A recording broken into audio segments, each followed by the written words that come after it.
go get a kimono, not something insane, just like a reasonable kimono. I want to know what that cost is. They can even tell me in their currency. I will do the conversion through Google myself. Well, Patrick was spent a lot of time in Japan and is fluent in Japanese, but he's not. I know Japanese. He loves Japan. Yeah, like he'll have an opinion that I'll trust. Yeah, you can trust. Well, for the most part, you can trust Patrick. Sometimes he'll lead you astray, but yeah, on this point, still holding that French thing against him. It's just the French part. Everything else is great. He's got a little Lebanese in his family. His dad was Lebanese. His mom's French. Oh, now I don't trust him. Yeah, I know. Now there's big trouble. Lebanese and French. Oh shit, forget it. Yeah, that's a real combo. That guy's got. He speaks fluently in 5 languages. It's gross. It's gross. That's insane. Call that a polyglot? Is that what that is? Never heard. And he went to work for Blizzard. What's he doing? He should be able to have so many like cushy jobs. It'd be funny if he was in the localization department that just made all the versions for all the different territories. It's like, we need a guy who can speak all those ways, complain a lot, chain smoke, and then complain some more, and then make more video games. I know, Patrick. Yeah, they lost the real one. Yeah, he's great. All right, I'm starting the thing here, and we're off to the races, everybody. Sit back, enjoy the following, however long it goes, okay? It'll probably be a little while. Not too long, but a little while. Story is how my son was born. Yes, that's right. 1 minute could be. Sit back and enjoy for as long as it goes. As long as it goes. Here we go, in the kitchen. Here it goes in 3, 2, 1. September 30th, 1998. It's a day I'll never forget.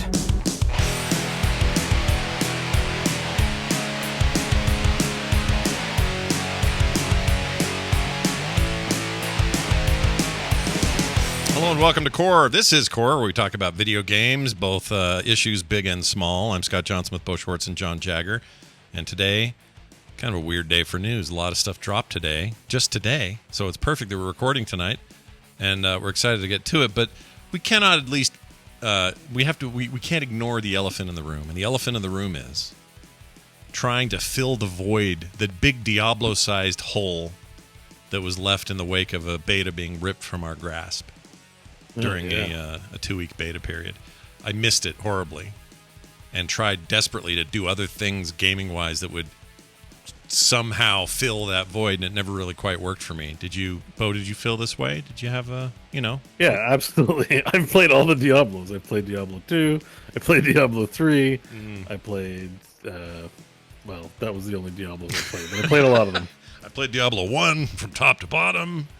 No, that's good. I mean, I actually even tried to dabble in a couple of Diablo likes just to kind of, I don't know, soothe the savage beast. It didn't really work because all I could think of was this isn't as good. None of them had the same great taste as Diablo 4. I really liked that game a lot. Yeah. John, do you concur? I think everyone, well, I gotta say it again. We're probably talking about it a lot, but everyone saying, like, having criticisms of this game, they're just trying to, like, win points and earn revenue on the internet. This is a solid release. Yeah, it's really good. It's very deserving of just being absolutely unbridled liking. Anyways, sorry, John, I interrupted. No, John, do you agree? Do you where do you stand after two strong putting weekends? It down was super easy, barely an inconvenience. Like I had no problem whatsoever. I went and played Resident Evil 4 and had a phenomenal time and went, oh yeah, I guess that beta is over. Yeah, all right. Yeah. I'll see you again in June. Yeah, you're comfortable. You're okay. I feel like I had a problem. I feel like Bo really had a problem about letting it go. I mean, and I really liked Diablo 4. Yeah, I really liked it too. Like that's not people might read into that and go, John doesn't like Diablo 4. I had a great time, but there's a lot of great games out there, and it went away, and I went and played another great game. Oh. Early preview. A preview. I mean, I'll probably have that. War Tales April 12th for me. Oh, so, right. That dropped this week, the news that was getting a release date. That's cool. Looking forward to that. April 12th? Oh, it feels like forever. It's only a week or two. Yeah. 2 weeks. But yeah, what can you do? I filled the holes as best I could with various games. One I think that's quite good that I'll play a bit more, which is Darktide. Oh. I like Darktide. Darktide's back, baby. Yeah. But the game that Bo liked anyway, no matter what, it's back. The game that we all said we were going to play, and I'm the only one that ended up playing it. I need to play it. I want to. I guess you know what? Today, when we get to that part of the show, you will be instrumental in whether I pick it up again, now or later. Okay. Because really, we'll chat about it. Because I my don't know whole that I'll thing, convince anyone. my whole thing has just been, well, can we get it to the shape it needs to be in, and then I'll go nuts with it. But maybe that's already there, and I just don't know it. I don't know. So we'll talk about it. We'll get there. Before we do all of that, though, let's sit back and enjoy this. The demise of the Electronic Gaming Expo. Sorry, Electronic Entertainment Expo. It's not EG3. It's E3. Yep. Yeah, E3. Okay, so we were going to talk about this tonight, but in the context of, two more companies pulled out, another company pulled out, because at this point they hadn't canceled and everybody was pulling out. Ubisoft was a big news drop earlier in the week. Tencent, Sega, that happened yesterday or maybe earlier today. Microsoft, Sony, and Nintendo were already out. And it was starting to look like, I keep using this joke, but it was starting to look like this thing was going to be one NFT booth, a ball pit, and an outbreak of COVID. That was going to be E3. And now it's not happening at all. Today, they announced it's canceled and probably dead. Yeah, realistically. Dun, dun, dun, dun, Yep. dun, dun, dun, Yeah. Technically for the second time. Just kidding. But this feeling, and well, yes, technically for the second time, and they haven't had a physical event since 2019, right? I think. But even then, we've been talking about this for 20 years, it feels like. Not 20, maybe 15 years, that E3's losing ground to fan events, or it doesn't understand whether it should be a fan event or just a press event or an industry event.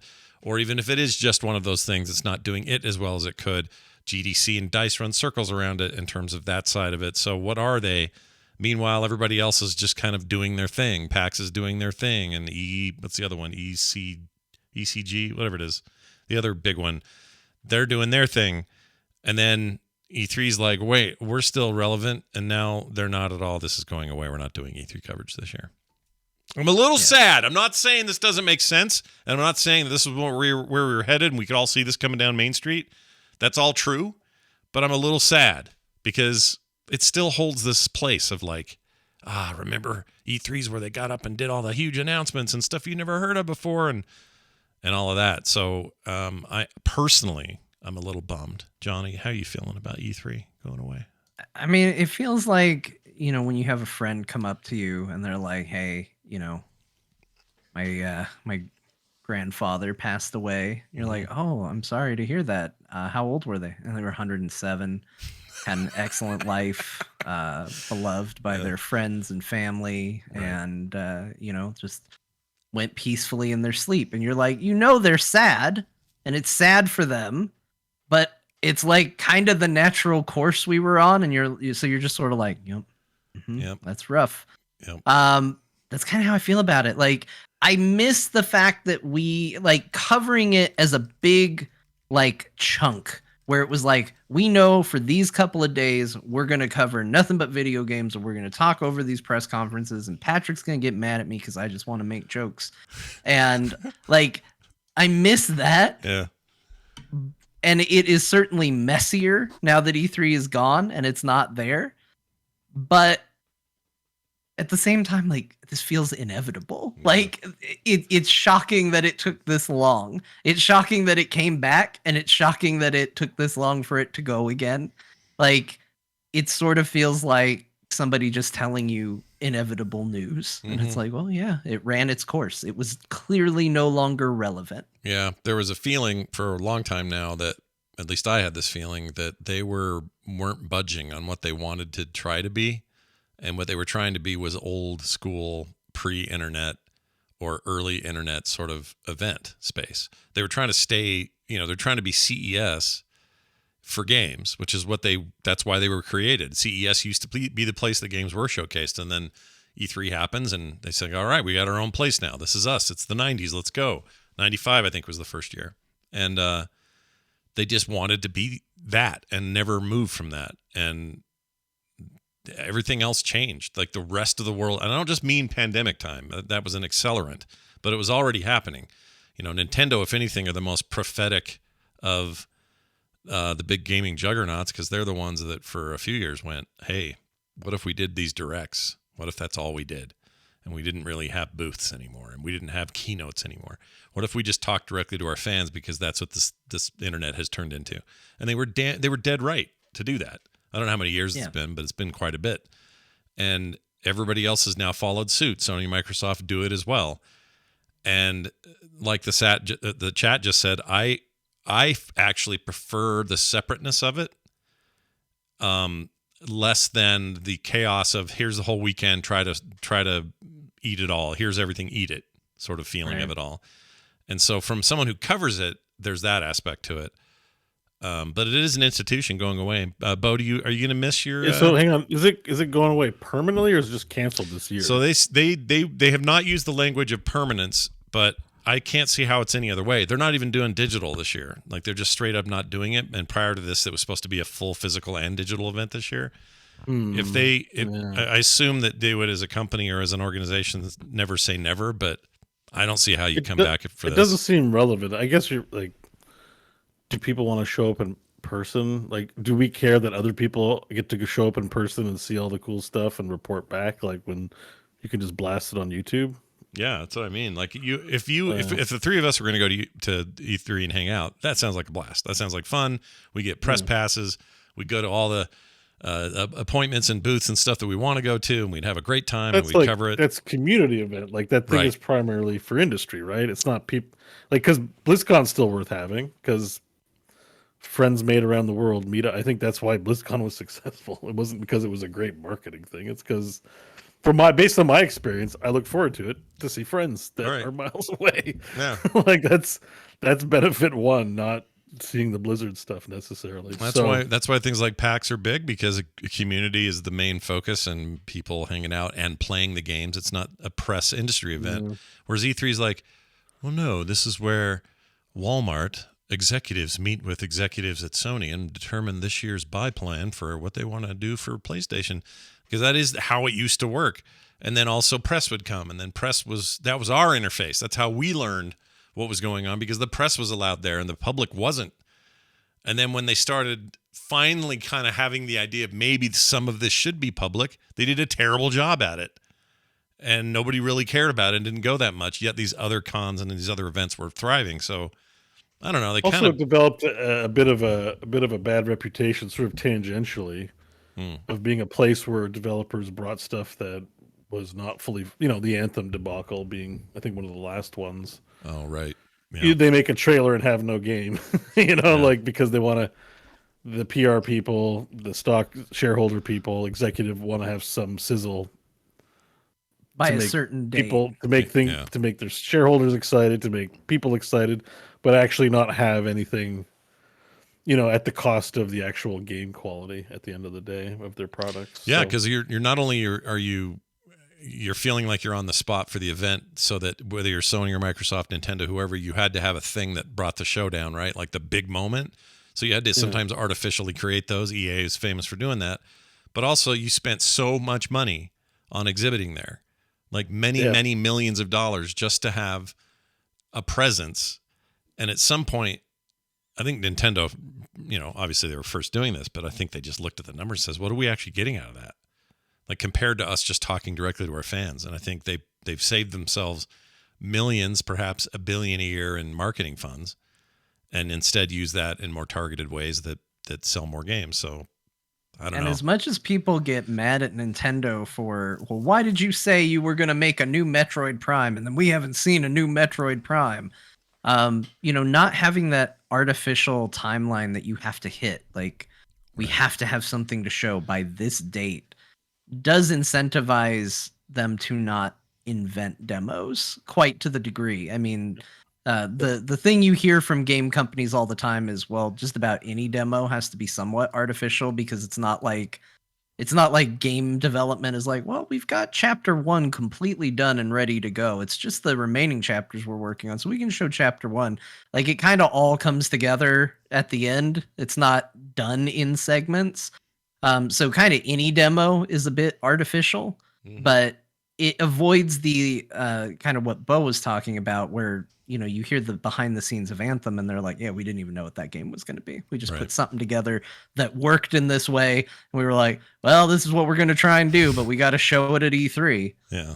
Yeah. Tears of the Valheim like took a long time, right? Like that. How long ago was Breath of the Wild released? 2017. It was a launch title for the We're Switch. 2023, so it's Yeah. 5 years. Yeah. 6 years. Fall of that year. So, But they were never beholden to a date, even though they said stuff and had some teaser stuff. It's been a really long time. The game's been at 6 years is a long time. yeah. You know, you're not going to wait 6 years for a Call of Duty or for an No, EA game, right? No. So that's actually like pretty impressive. I call it Tears of the Valheim. I don't know if we have that in our news, but Tears of the Valheim. it was like you chop trees down, assemble things, and have a boat. I'm like, this is Valheim. A little bit. It is. We do have it later, And but to its credit, I'm like, oh, that actually piqued my interest. And I was like, Valheim's awesome. yeah. Plus, this fusing of weapons thing may solve at least a little of my issues with. Yeah, you'll break weapons twice as fast by fusing two weapons together. Oh, don't remind Put me. this sword with this crossbow together, and my inventory's empty. I've been grumpy about this all week because I'm trying to come to grips I've been with getting it. a lot of shit. Let me tell you, I was the only one defending it for the longest time on the show until I really started playing it and saw how sucky it felt. Oh man! Well, that won't do anything to kick dirt up. It'll be fine. Well, what I, to don't each get their own. is, I'm glad you like it. I'm happy for the people who like it. Yeah. I don't. but that's the thing is like if Scott says, you know, hey guys, I don't like horror games. I mean, this is a bad example because people push horror games on Scott all the time because he screams and it's really entertaining. But like in general, you know, you're somebody that isn't Scott that screams at everything. If somebody says, I just don't like horror games, you don't go, well, no, but you have to like Resident Evil. Yeah. You don't turn around and say like, no, you have to like this game. But for some reason, you say, I don't like when weapons break in video games, and people are like, you're missing the point. Just play the game. Yeah. You have to play this. It's like, well, no, there's an element intrinsic to it that I don't like in video games. Why do you want to push this on me? I'm not going to like it. I'm not going to play it and go, oh, you know what? It was really like, this is just amazing. Once I started playing it, it turns out this thing I hate, I actually love all along. Right. Like, it's just fine. It's just fine. They could have solved it by just instead of breaking, giving it a damaged state. So it does like half damage. Like, so you want to replace it. It's damaged. Mm-hmm. You don't lose it. I just don't like losing the item. Like, Especially mid-fight when you're just like, oh, yeah, really? it's just annoying. It's like, okay. That's why I don't like it. And here's the thing: every other way, that game is one of the greatest, if not would have been the greatest video game ever made, in my estimation, had they not added that. Now I know that there are a ton of people who love it. The people in the chat right now are like, I liked it. They break. Again, to John's point, it's not a problem. I'm glad that I'm glad that's in there for you. It's just not a Zelda experience for me, and it bums me out. And so to hear this new one's not gonna, they're still gonna break, but maybe they're gonna help me feel a little better about it because I can tie the stick to a rock, and now I have a huge hammer that lasts a little longer or something. Maybe that'll help me. I didn't mean to derail it too hard, but the conversation is that the sequel is super hyped. It took 6 years. It's huge. No EA being like, oh, this year we have to bring a release date. Nintendo just kind of like doesn't care about your feeling. On the insane stuff that they're adding to it. It's not like a sequel in the context of, you waited 6 years for them to go, yeah, more Zelda, man. Yeah. Like you do sit there and wonder until they show it, like, what's taking so long with this? And then they show it and you go, oh my gosh, what the hell are they doing? This is crazy. This is the craziest thing I've ever seen. Like I watched that and my mouth fell open at points because I was just like, it's gonna be in a video game? Yeah. This is insane. It's like, pretty they're crazy. doing some crazy stuff in that game. What it feels like to me is that they spent a lot of time watching 6 years of videos of people doing really wacky creative stuff with the tool set in the game to launch a boulder across the world, or to fly Link from one mountain to another, or some of these weird physics experiments that the game will let you do if you know how to tap into it. And it feels like they went, you know what? The next game's going to have like that kind of crap just built in. We're just going to make crazy ways to build stuff, make stuff, create insane scenarios where, people are going to sandbox and that stuff more than they're going to play it half the time. And I feel like that's what they're aiming for.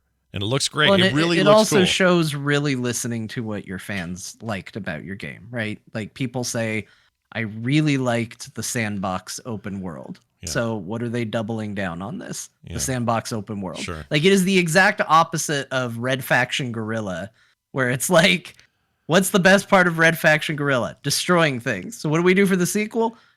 We put things back together. It was the most bizarre like disconnect I've ever seen. This is the exact opposite. This is listening to you people and going, okay, we'll give you more of the thing you'd like. Yeah. Yeah. It has me a little bit jazzed. So that's why I've been wrestling with it. It's like, that looks crazy, but also you're leaving in that thing I hate. But maybe it's crazy enough that it'll be fine. I can live with it. And I could have lived with it. It's not like I'm a big baby here. I know that this is possible. People beat that game multiple times through. My daughter played it 4 times through. Top to bottom, completed it 4 separate times, like some kind of psycho. She's fine with the breaking weapons. Although she told me, because after that she played Phoenix Rising, and she goes, "Oh, Dad, I like it so much better when the weapons don't break." That was the first thing she said. Yeah. I mean, if you just like something a lot, you're willing to forgive it or make concessions, right? You're willing to go, well, this blemish really actually makes it adorable, but really. Like, it's the reverse of what most games did, I think is the most egregious thing, which is like WoW got rid of ammo. Yeah. Overwatch got rid of clips. Like, there's a lot of like tedium that we're like, we get it. It's real. It doesn't need, games don't need to be realistic in every single vector of its simulation. Right. And then, instead of, and Zelda has ammo, they're like, let's double down and make everything ammo. Basically, like that's what it feels like, and it's like, I get it. But having played it, I'm like, I don't really find it adds. I think the world's just as magical with or without breaking weapons. Basically, I fail to see what it adds.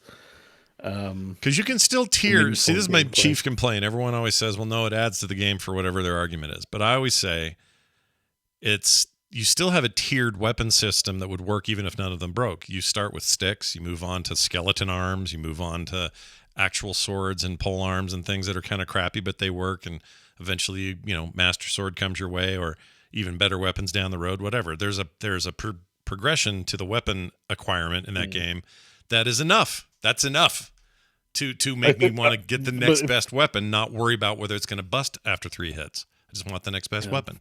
That's and it. 3 hits is a really low clip size too, right? Yeah. Yeah. Even if it's 10, like it should work on like you should be able to kill like at least 10 mobs minimum with any item. You know what I mean? Like 10, 20, like. Yeah. But yes, I would pick up a stick and it would break after 2 guys, and I'm like, even the sticks in Valheim last longer than that, and you could repair everything. Yeah. So I don't know. I think one of the strengths to these types of games, though, is the idea that like survival is initially hard and you're overcoming it, and like you can take that same logic to the weapons, right? Like, oh man, all I had was a stick and it broke, and it was so hard back in the day, but now I got this good weapon and it does things. And I think that for me personally, weapons breaking is okay as long as you have something that you can work towards that circumvents it eventually. Like, and the fact that they didn't put that in the game, because it's like you have the grip meter, right? Like you can climb for a very little bit and then you fall off because you're going to lose your grip, or you get stuck on the side of a mountain because it rained or something. But you have ways to eventually circumvent that. Tools in the game that allow you to grip longer, things that allow you to do things that were impossible to do. And that's what kind of incentivizes that power progression in the world. You're better at it because you got new stuff that lets you get over these hurdles. And I just feel like the only thing that Zelda was really missing to me was something at the end, and it didn't, again, you put it at the end, that circumvents the weapon breaking. And if I had had that to work towards, I wouldn't have minded having a bunch of sticks at the beginning because I knew I was working towards something. Right. No. Yeah. And you knew you were working towards People are saying you're explaining the Master Sword. It still breaks. You have to go recharge. It still breaks. And that's what I was going to say. If you were working toward the Master Sword, you're working toward a thing that perpetually breaks. Like, I'm not saying it had to be perfect, but I just think there's a balance there that didn't quite hit. That's all. And everybody, everybody who, again, I'm not dogpiling people who love that system. For me, it helped derail what was otherwise a near perfect experience in terms of what else it was trying to do. And we'll see if this sequel is just a better balance of that, and that stuff just is less of an issue or less of a, I don't know, a sticking point or whatever. But I'm none. I mean, that trailer. Maybe there's better stuff to look forward to. Who knows? Every game should be judged on its merit, I guess. So this is a different release, even if the weapons break. Maybe it's, who knows? Maybe you'll build.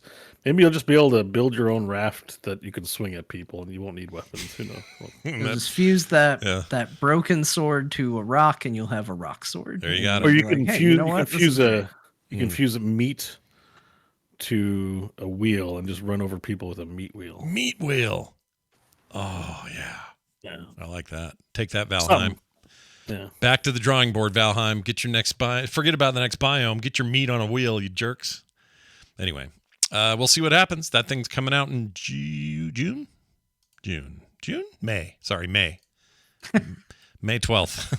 Just keep yelling months at it. Yeah, it'll come out. If you keep saying June, eventually May will come out. All right. And no E3. E3's dead. Rip E3. Yeah, rip E3, everybody. I mean, maybe next year. Let's see what they say, but I don't think I think you got a marketing problem now too, because even if you came back next year with you got a whole new plan, a bunch of money infused, all that. Yeah, but then everyone's like, I can spend millions or just post to YouTube. Yeah. I think this conversation perfectly exemplifies why E3 going away was inevitable. We tried talking about it, and we ended up just talking about other video games. That's a fair That's a good point. Yeah, fair point. I think that says it all right there. All right. Their level of interest. Here's more to say. This is a Patreon question from Levi Myers in our Patreon. Nice, Levi. What's up, son? Yeah, right. He says this: do you guys foresee a world where MMO-style instance gaming enters another space? One of my favorite things about MMOs in the last is the 10 to 15 player content. I was also wondering why other games have not attempted it. Thanks, guys. So I think what he means, unless I'm misunderstanding it, it's like we have lots of 4-player shooter looters, or looter shooters. We have a lot of games. Shooter looters.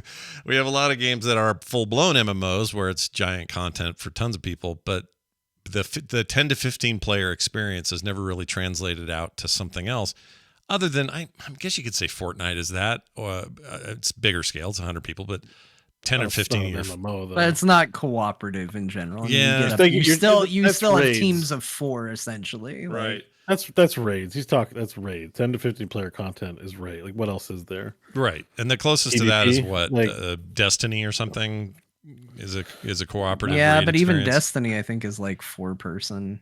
How big are their raids? I thought their I don't raids know. were still like fairly small. I think It's been a is long fairly time small. since I thought about I can't Destiny speak to raids. Destiny, Yeah. but like I think the thing you need to understand about it is like there are just overall less MMOs. Like MMOs were the trend to chase when World of Warcraft found the money hose and sprayed itself in the face for decades with it.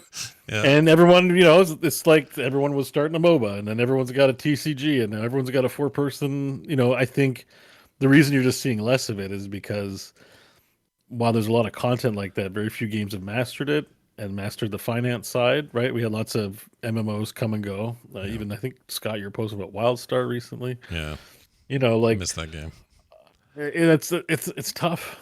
I think that's a tough. Do you think part of it is just like so confirmed? You can't just be like, let me make an MMO. Yeah. So it's 6 players for a raid in Destiny. So you're totally right, John. It's much smaller.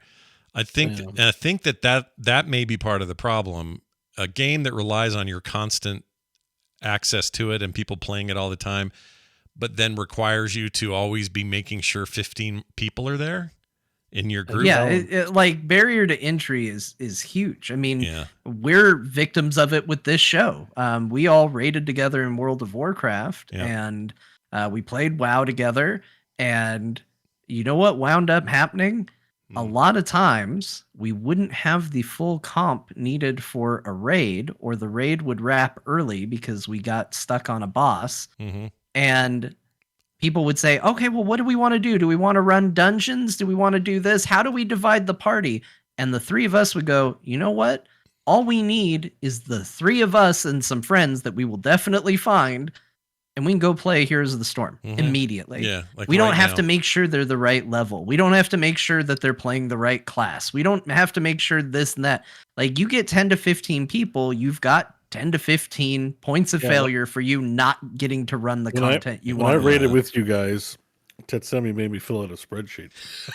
What? That's true. And there was some note in there filled it about out make too. sure you have this and that and this and that. And I was like, okay. Oh, that's right. I think. Yeah. I mean, it's a lifestyle, and I just think games have caught up. There was an era where MMOs were like what VR is now. Like there were a lot of gamers at that point, but MMO gamers, it'll take your life away. Like it was a level of commitment in gaming that was not common just to play online. Yeah. And to be like Tuesdays and Thursdays I have raid, they're like, you're scheduling nights for a video game, right? Like that. Now it's like, oh, that's pretty normal. Scheduling online is normal. Scheduling something for online is pretty common. Pretty even normal. in work. Yeah. At the time, it was like those people like are throwing away their lives playing World of Warcraft. Yeah. You know, like that's how outsiders would view it as, and it kind of echoes a little bit in the VR thing, right? It's like it's a weird thing. You're all alone by yourself. Why would you do that? But like it's that's what that is, and I just don't think. I think if you make a mobile game that's easier to get into, you kind of look at, well, here's all the, now you look at it and you're like, well, MMOs take all this work, or like John said, Heroes of the Storm is just, I'll log in and see who's there and have a good time. Right. Yeah. So, I mean, or if Call we of Duty wanted or to, whatever else. So I think that's what it is. Yeah. if we suddenly felt the urge and we were like, hey, what if we did World of Warcraft dungeons? We really like that. How much work would we have to go through? We would have to be throwing money, and we would have hours and days of planning and have to pull in additional people. If I was just like, hey, you guys, we have to give Fortnite a try because reasons, and I convinced you, we'd go play Fortnite right now. It would take you guys installing the game. Yeah. And you know what? We'd probably be up against bots and we'd win the shit out of our first couple matches, and it would be great. Yeah. Like, it takes nothing to get into that those era, games. I'd have to go to the computer store and buy Fortnite. Yeah. Like, you had to, not everything was downloadable in that way or purchasable online. Well, that's what I had to get the discs that's true. But even look at the trajectory that WoW took. We use this as an example of how it used to be, but it is also an example of how it is, and how it is now is a game that has evolved to not have 40-man raids, except in Classic. They cut that way down. 25 is now the cap, and even in those cases, if you can't fill it, the game scales to the volume of people you have. So the difficulty will drop if you have 10 or more than 10, but at some point, if you have less than whatever the minimum is, then you just can't raid. But they've tried to make that possible, and also cross-server stuff. And there aren't enough people on our server, so they fix that by having other servers connect and you being able to now pull in like Horde and Alliance people into the same damn raid. They do that. These are all methods to keep that wheel rolling. I think of everything in terms of Dyson Sphere program now. It reminds me of getting all bunged up with a process in your factory. You've got logistics brain going. Yeah. And it's like, oh no, this thing's not pumping out enough red cubes. What have I done? Well, it's because you've made it impossible for it to go at the speed that you have your ingot speed happening at, or whatever. So you got to like rethink the way, and that's what WoW had to do. Blizzard had to figure out a way to do it, and that's how players play that game now. So I'm not surprised. Here's what I think the future of this is. The multiplayer co-op part of it will always exist, but it'll always be kind of optional. These games will always be single player friendly, and that's another innovation of WoW, I think, in its early days. Name another MMO you could just play on your own. That didn't exist back then. They all required people to be together. And WoW was like, you know what? You can quest on your own. All your classes can do it. No problem. See you later. Have a fun single player experience. You can also do multiplayer, but we want as many people in our game as possible. I think that will always be paramount for these games. And the cool idea of 10 of you coordinating and working together, it's an awesome idea. There's just, John's right, too many points of failure. 10 points of failure where somebody can't and come. You're a good group. Like, there's Right. also people who would never surface in polite company trying to organize with other assholes on the internet to run these groups, Yeah, it's hard. There's drama, and there's like, it's just like, it's not, that's the best case scenario rating with the AIE. Sure. Or a good group like that. Imagine we got 10 It's- people and Bo says my internet's out tonight. I can't play. So we have 9 people that can't do it without a 10th. And it's not like we have people who are benched waiting to be called up. It's not like we have somebody who's like not going to do anything that night, but are home and waiting just in case that John, the raid leader, is going to call him and say, Bo's out. Can you come take a spot? Like, that doesn't It's exist. your turn, Timmy. You're at the bat now. Actually, I was an alternate in the guild for a little while. Yeah. It sucks. Yeah. When you sign up for raid and you get put on the wait list, Yeah, see, that does suck. It's not and you're fun. hanging out questing, and then you're like, yeah, there's no room, and I'm like, okay. That's not fun, Oh. is it? It's fun if you're in the NFL and you're getting paid $9 million just to sit there. Well, and that's the thing is like WoW in its current state, they have flex rating. You can go in with, weird numbers of people now and they will adapt to you. It's the easiest, most accessible it's ever been. And still, if we wanted to get into it, we are talking days of prep and coordination and working with other people to make it happen. Yeah. Like it's not, and again, you compare it to a game like Fortnite, or we can just go play the game right now. Right. No, you're right. Which is why it was controversial at the time, but LFR was something that was added to the game in, I want to say, Cataclysm. And it made it so people could queue up and just be put with random people. And the game kind of ran on a very big, easy 25-man raid mode, but you're all with strangers. And you got whatever baseline gear there was. And I think it's kind of a genius move, because how else were you going to get people to play that content that you spent a ton of money and time working on if only a very small percentage of your player base cares about it enough to organize into these groups? And even then they'd have their own problems, like Bo was saying. So yeah, it's just, I just think it's untenable as a key aspect of your game. Diablo 4 is a good thing to look at as an example of what to expect in the coming years, which is, that's an MMO. I thought I was having a good think about it this week. It's to me like the character creator is what I would have looked at for World of Warcraft 2 to have in terms of fidelity. Yeah. Obviously more races. But if that were just the humans, if you had all those body shapes, that was the humans, I would expect an MMO released in 2023 to look that good. Yeah. And I would expect this game to look that good, but you see that the scope is definitely reduced from something as big as World of Warcraft, right? I think you increase the fidelity, you lower the real estate, including group size. But it does have world bosses, right? Mm-hmm. It's not inconceivable that they could do 10-man content in Diablo 4. It's not impossible. Yeah. And like if they have world bosses, I mean, that's 25. You right? just put John's favorite thing in, trash, which is Diablo's basically trash. Like it's all. I mean, it's that, but actually maybe more fun because you're working on your builds and trash stuff. Trash is fun. Yeah. But you could do that. I'm not saying they should. I'm not saying they will. But to me, the scale of out of any company, Blizzard's willing to solve those problems of how do we balance 10 people all in one place to do something, right? Yeah. They're willing to take that on. There's a ton of companies that are like, that sounds very expensive and we could do less. Why don't we do that? Well, I will say my favorite time in World of Warcraft was 10-man content. If you're asking me what my favorite raiding era was, it was Lich King. And when they gave us 10-man raiding in Lich King, played the shit out of that. I loved it. No, it's great. I just think if Blizzard, I don't know what the other companies, like I know there's Guild Wars and there's MMOs out there, but I just wonder, I guess my comment is more, it might be an era that ends. Yeah. This idea that any company is willing to do that. I don't know. You know what I mean? As a hobby, like. Sure. The ones that are there are all doing fine with what they got. The question is, if you're sitting down today and you're like, guys, we're going to design the next big game as a service. And it's a fantasy game, and it's an RPG, it's progression, it's all this. Your design document, I don't think looks like EverQuest or WoW. I think it's a totally different animal. We'll have 25 people together doing a giant raid. It's like, yeah. That sounds like we're going to have to pay for a lot of server equipment or something, like figure all that stuff out. Yeah. Hire 10,000 balances, There is something prestige about that feeling of, I mean, it's kind of the reason why you like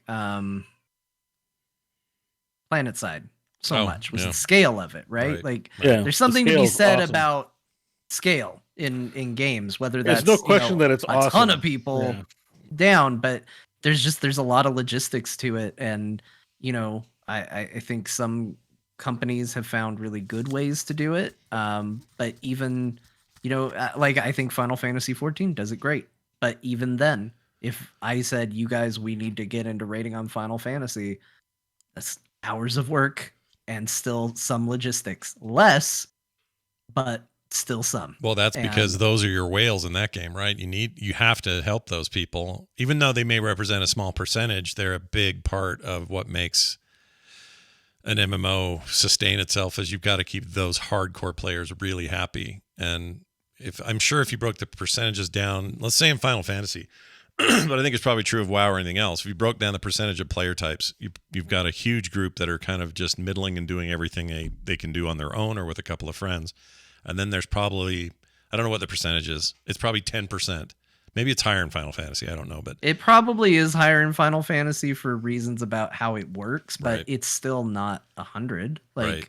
It's still fewer players across the board. I think that still takes passionate talent to work on those kinds of scale games. Oh yeah, yeah. I know even PlanetSide 2, because you brought that up, they had to leave Sony to get that done. They had to go independent, seek investment funding, get that done. So there was absolutely no appetite when they were a Sony studio to do that. Yeah.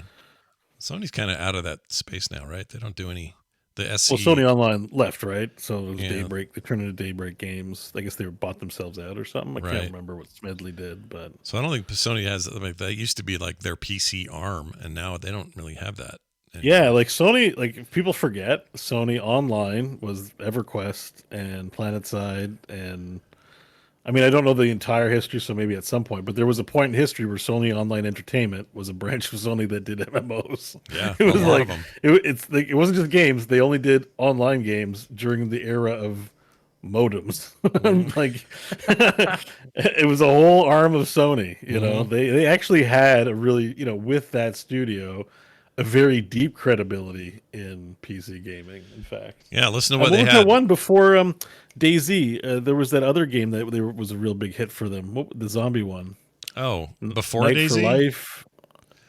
Oh, before around DayZ, they had a big hit for a little while. HZ or H1Z1. H1Z1. That's right. Yeah, that's right. Yeah. So here are their games. This is actually a pretty good list. EverQuest 2, Matrix Online. Rest in peace. Yeah, Matrix. I love Matrix Online. Yeah, PlanetSide, Star Wars Galaxies, Clone Wars Adventures, Free Realms, Vanguard Saga of Heroes, DC Universe Online. That's still going. PlanetSide 2, H1Z1 Just Survive, and H1Z1 King of the Hill. And recently, they also now have Dungeons and Dragons Online, Magic the Gathering Online, and Lord of the Rings Online. That may have been a post-Sony thing, but those three. But yeah, Daybreak is still. There was an era when that was Sony Online Entertainment for long time. The year 2000 to the year 2015 or something like that. Mm-hmm. Let's see, let's see, they acquired. This started 95 is where they acquired it. 96 they had somebody put in charge. Let's see, so late 90s, and then founded December 17th, 1997, so 25 years ago, basically my daughter's age. And then where did they get rid of it? 2015. I nailed it. Yeah, good job. Right to the year. Nice. Yeah. That because it was around the time I think PlanetSide 2 launched first, but they left and Smedley I remember Smedley made a video where he's like, "We're gonna have big carry." He had all these crazy plans for PlanetSide 2 that are not in the game. They're not there. Sad, That's a bummer. I guess that's because they went to some investors and were like, "We want to put crazy ass carriers in this game. We need about 5 million," and everyone's like, "Yeah, we'll just keep our 5 million," or whatever. It's hard to make large scale content. I think it's a big hassle. The return on investment is probably much lower unless you are a hit, which is kind of all of gaming. But I just think MMOs are too risky unless you're the one with the money hose at that given day. I don't know. I don't think we get a World of Warcraft 2. I think even Blizzard thinks making World of Warcraft 2 is a big risk. Oh, I guarantee it. I think the reason Titan that's why Diablo is what it is. It's kind of to me, Diablo is like a midway point between a single game release and an MMO offering. I agree. I agree. Well, we'll see how that all plays out come June, but enjoy your new MMO addiction, Diablo 4. Hang on, I have a question. Go. if an online World of Warcraft offering, sorry, I'm eating pepperoni. Okay, gotcha. I was like, that He is a says he pregnant only does pause. it during the pre-show, but now they know. Now they know. Yeah. If there was a second, like a World of Warcraft 2, maybe not called 2, but World of Warcraft : something, that was a sequel online, just like the World of Warcraft you knew, but it was the scale and scope of Diablo 4, but had high fidelity, right? They're like, we can't make things as big as Azeroth. We can't do 10-person raids. You're going to get 4-person dungeons. But it's still online, and you still do questing, and the graphics are higher, but the amount of real estate and maybe content is contracted because of... You know what I mean? Like, if it looks like Diablo 4 a bit, not that game's out, but I think we have a good sense of what the scale of that thing's going to be. Yeah. Do you think that's better or worse? Oh man, I mean, I would play the shit out of it if that's what you're asking. But do I think it would be worse? good? I mean, we know Blizzard does, rarely misses, but would you still be happy with that in lieu of just full World of Warcraft 2? Give me like a gigantic sprawling MMO.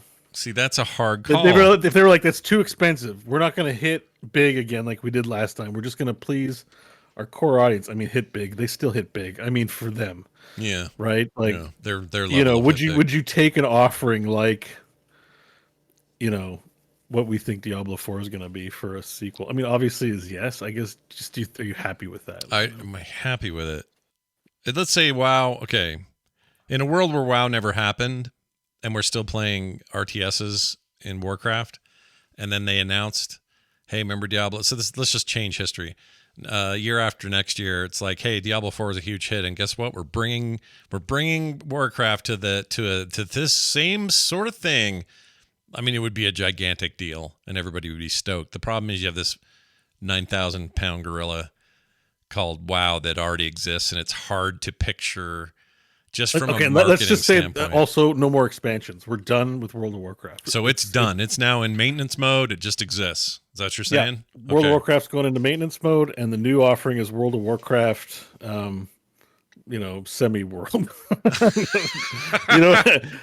Like obviously something cool, but the scope of it's narrower is what I'm trying to say. Like you get the launch title, let's say, is the size of an X-Pack and not a full-blown MMO. Okay, I'll say this. I would play it and would be interested in it, but I would be very wary of the community is going to be one loud big pile of shit for the rest of time. Right, because everyone's going to be like, back in my day, World of Warcraft was the whole world. You know, like, are you team like, yeah, they suck for doing that, or are you like, no, this is how gaming has changed, so I accept it? I think I would be a little more to this is how gaming has changed, and I accept it, but also I would base it on the merits of the actual game. Like the game would need to be good and show me what it's got and be compelling and all of that before I could make any call on it.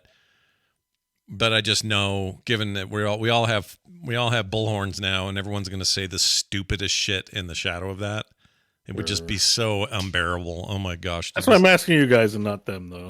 Like John, what do you think? Yeah, I mean, for me, I think it's easy for me to say because I have basically zero interest in World of Warcraft at this stage, so it kind of doesn't matter whether it's bigger in scope or smaller in scope. A new game is by default more interesting than this kind of known quantity that I'm no longer interested in. Yeah, but yeah. I mean, to what Scott said, and I know you're trying to narrow it onto me, but like, I read an article this week about how the new Resident Evil is getting review bombed. And I was like, well, what is this? Is this because, Louise doesn't comment on Ashley's boobs and now the don't go woke people are upset? And I read it. And the funny thing is this article was like, we really don't know why it's getting review bombed, because a lot of people are complaining that it is not faithful enough to the original game. And then a lot of people are complaining that it is too faithful to the original game. And I think that is exactly what would happen if Blizzard tried to make a World of Warcraft 2. You would have a bunch of people that would be, not my Azeroth, this isn't it. And you would have a bunch of people going, this is they're just milking this again. It's just Warcraft, more Warcraft. And I don't think people would find the happy medium that would need to be found for it. But I think in a world where they say we're done with World of Warcraft, then I think the issue of scale becomes less important. it's still going to always live under the shadow of, like, if you get into Warcraft 2, right? Yeah. And you go, well, there's no dungeon finder.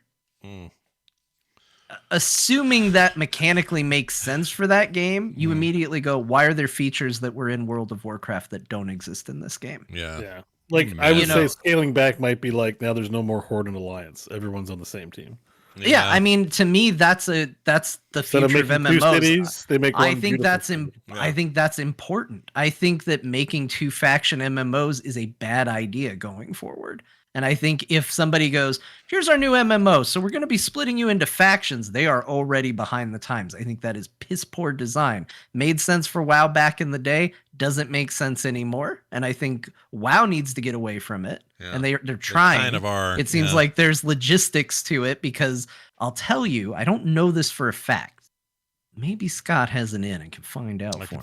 I don't know this for a fact. But I get the impression that they wanted to get rid of the faction separation like an expansion ago. Oh, I'm sure. Because I got an achievement telling me the war was over. You know what I mean? Like, I can put a title on my character that says veteran of the whatever war.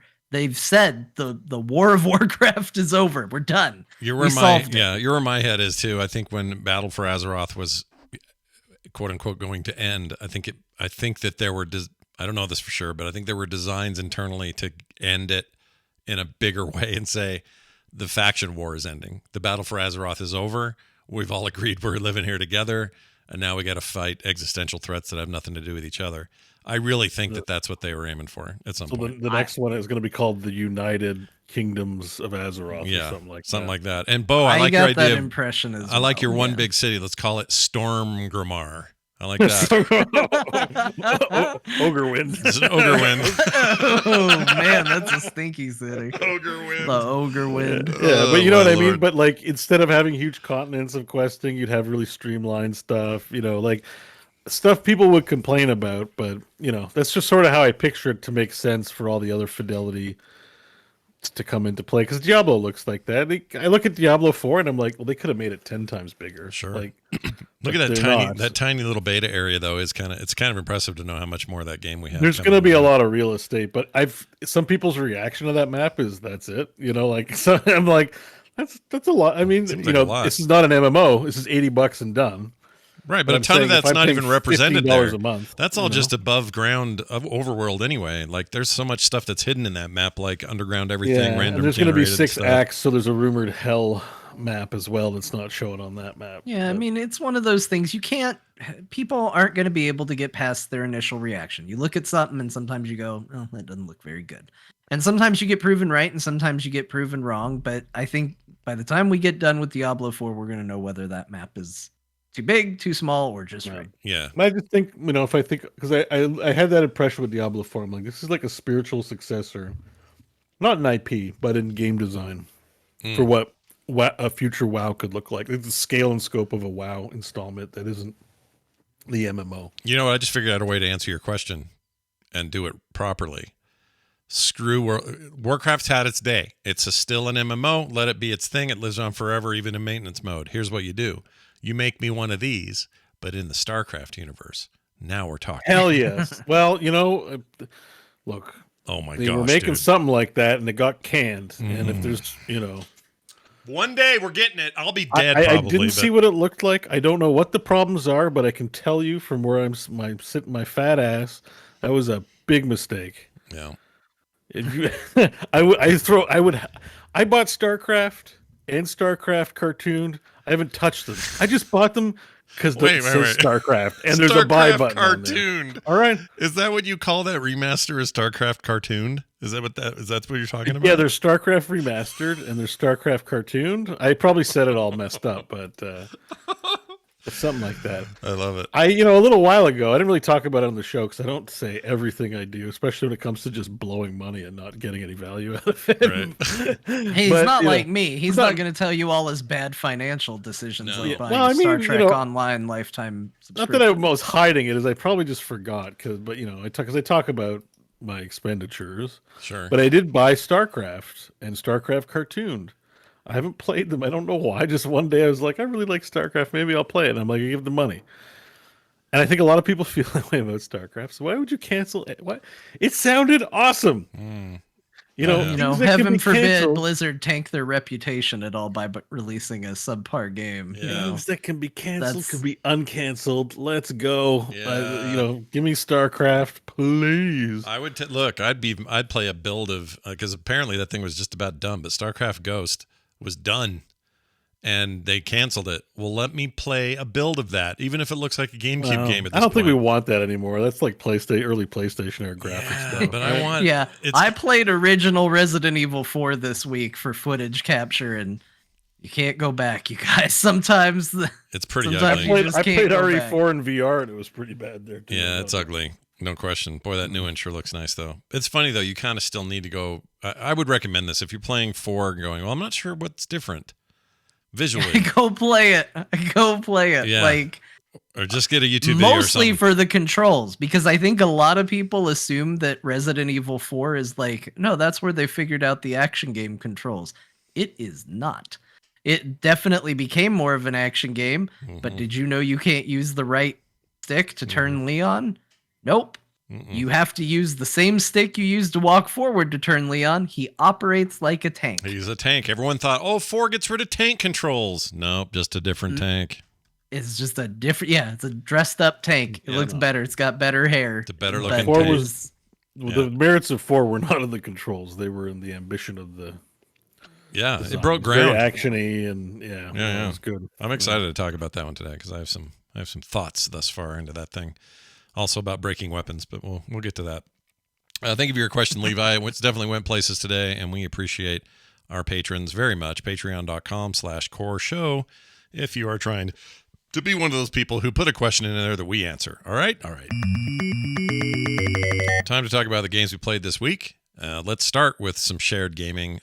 Let's get Diablo 4 out of the way first. The let's do that. second beta weekend concluded. The final classes were available, the Necromancer and the Druid. And I had I'll tell you my experience because it's very brief. I had planned on having like a hardcore weekend with Diablo 4. I was like, I'm going to pick one of these new classes. I'm going to go nuts with it and really play it and have a bunch of time set aside for it. And I ended up playing the Druid for a little bit. I like him okay. I think he's way underpowered right now, though, and just gets murdered a lot and is just sort of slow. And I don't know. I kind of have a problem with the Druid. I think he's rad looking and does cool stuff, but I think he needs a balance pass a few times over. But I didn't spend that much time with him. This feels like 2 in a way because this is how I was in 2 when he came out. I just was always underwhelmed with the Druid. I don't know why. Can't explain it. I should love him. Just not my thing, I guess. But the Necromancer, I was in heaven. The minute I picked him up, the new Necromancer is awesome. The aesthetic and tone of that Necro is dead on for what it should be. He's creepy as hell. I like all his abilities. My only complaint about the Necro ever in all of these games is I think the corpses that get left for you to see on your screen are too big and obvious, and I think it's just kind of cartoony. And I wish they would scale that back. I don't need a whole fat freaking cow torso for every tiny little skeleton I killed. I think they do that so they stand out during intense play. Oh, I'm sure of it. I think I'm sure that's of it. I think that's for the get good crowd, Scott. Yeah. I just wish I could control it and say, can I have half that? Can I have just like a little gib Tiny down there? skeletons. Yeah, little Maybe guys. that's a cosmetic. Maybe there'll be corpse cosmetics. Maybe. I mean, now that I say it, I'm like, that could be a cosmetic, actually. There's one. You wanted corpse? Or what did you want? Smaller ones? Smaller versions of those bloody torsos. I just want whatever that can be. I don't know if they'll let me do it or not, but it's a They small. might let you it's- make one. You're an artist. Maybe. you can get yours. up Make on your the own, store. sure. Oh, I'm sure Blizzard would get back to letting us make our own mods. That'd be. Well, not mods, but they have created like Hero Store with stuff. You know, you're not nobody. You hosted the damn Warcraft Q&A. Oh yeah, Call them up and be like, listen, I'm Scott Johnson. I want my corpse on your store. I'm sure it'll work. It'll all work fine. But anyway, so the Necromancer feels amazing and looks incredible and plays just so well. So what happened to me is I played that for about an hour and a half and went, what am I doing?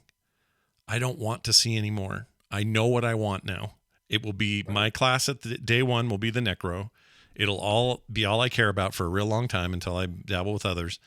And I don't want to see anymore. I've seen enough. My beta ends here, I said, and I got out. Yeah, you broke my heart, Frodo, when you started talking that way. And I don't mean it as like I'm having a bad time. Not at No, all. I know The you don't mean it, opposite. but it's just you got this early access, you have this rare privilege. Well, no, it's not a rare privilege. It was Everyone open has beta. Everybody You had could go to Beta. KFC and get it.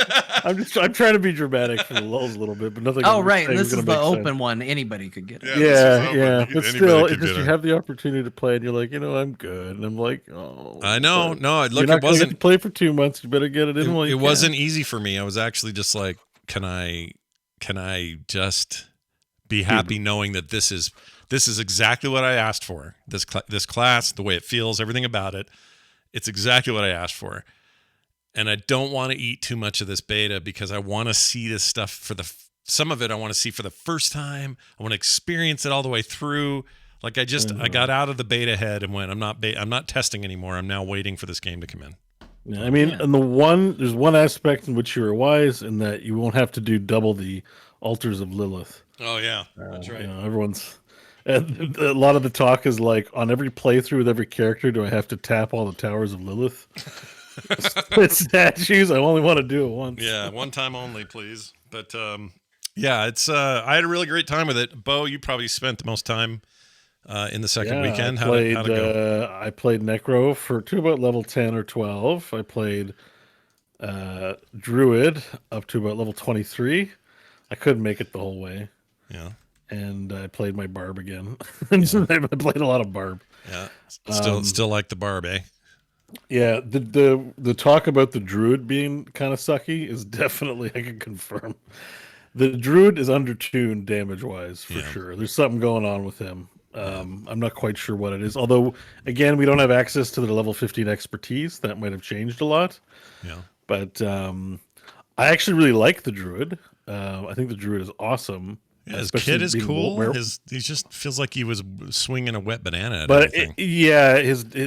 I wasn't like even Barb, like because I played Barb and I thought Barb people were like selling short. Barb is amazing.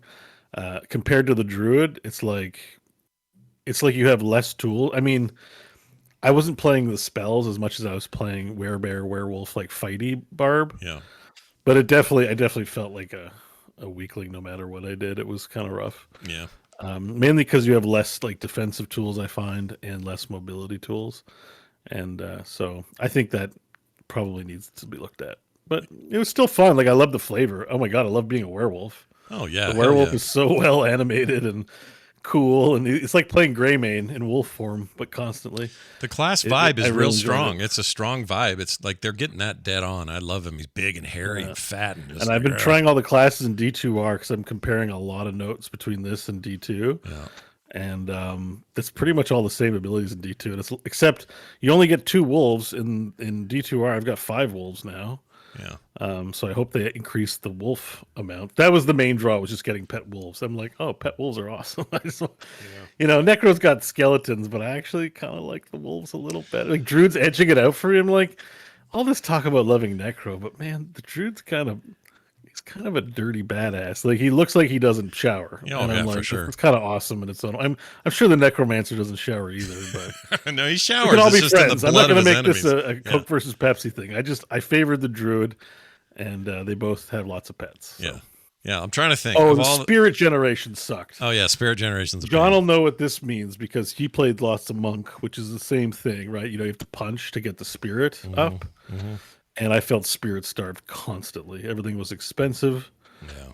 on spirit cost, and then I was running out constantly. Again, we're on Barb. I can, I have a lot of options that don't require rage and such. But anyways. Right. It's that was another thing I meant to say is I did feel like I was out of spirit, so I was always meleeing without any special. So I felt like I was just like, okay, well, let me whip him with a noodle for a minute. Oh, I have enough spirit to do, one thing. Okay, cool. I'll do that. Oh, I'm out again. Like that happened a lot. John, do you play this at all? Mess with these 2 classes? I did.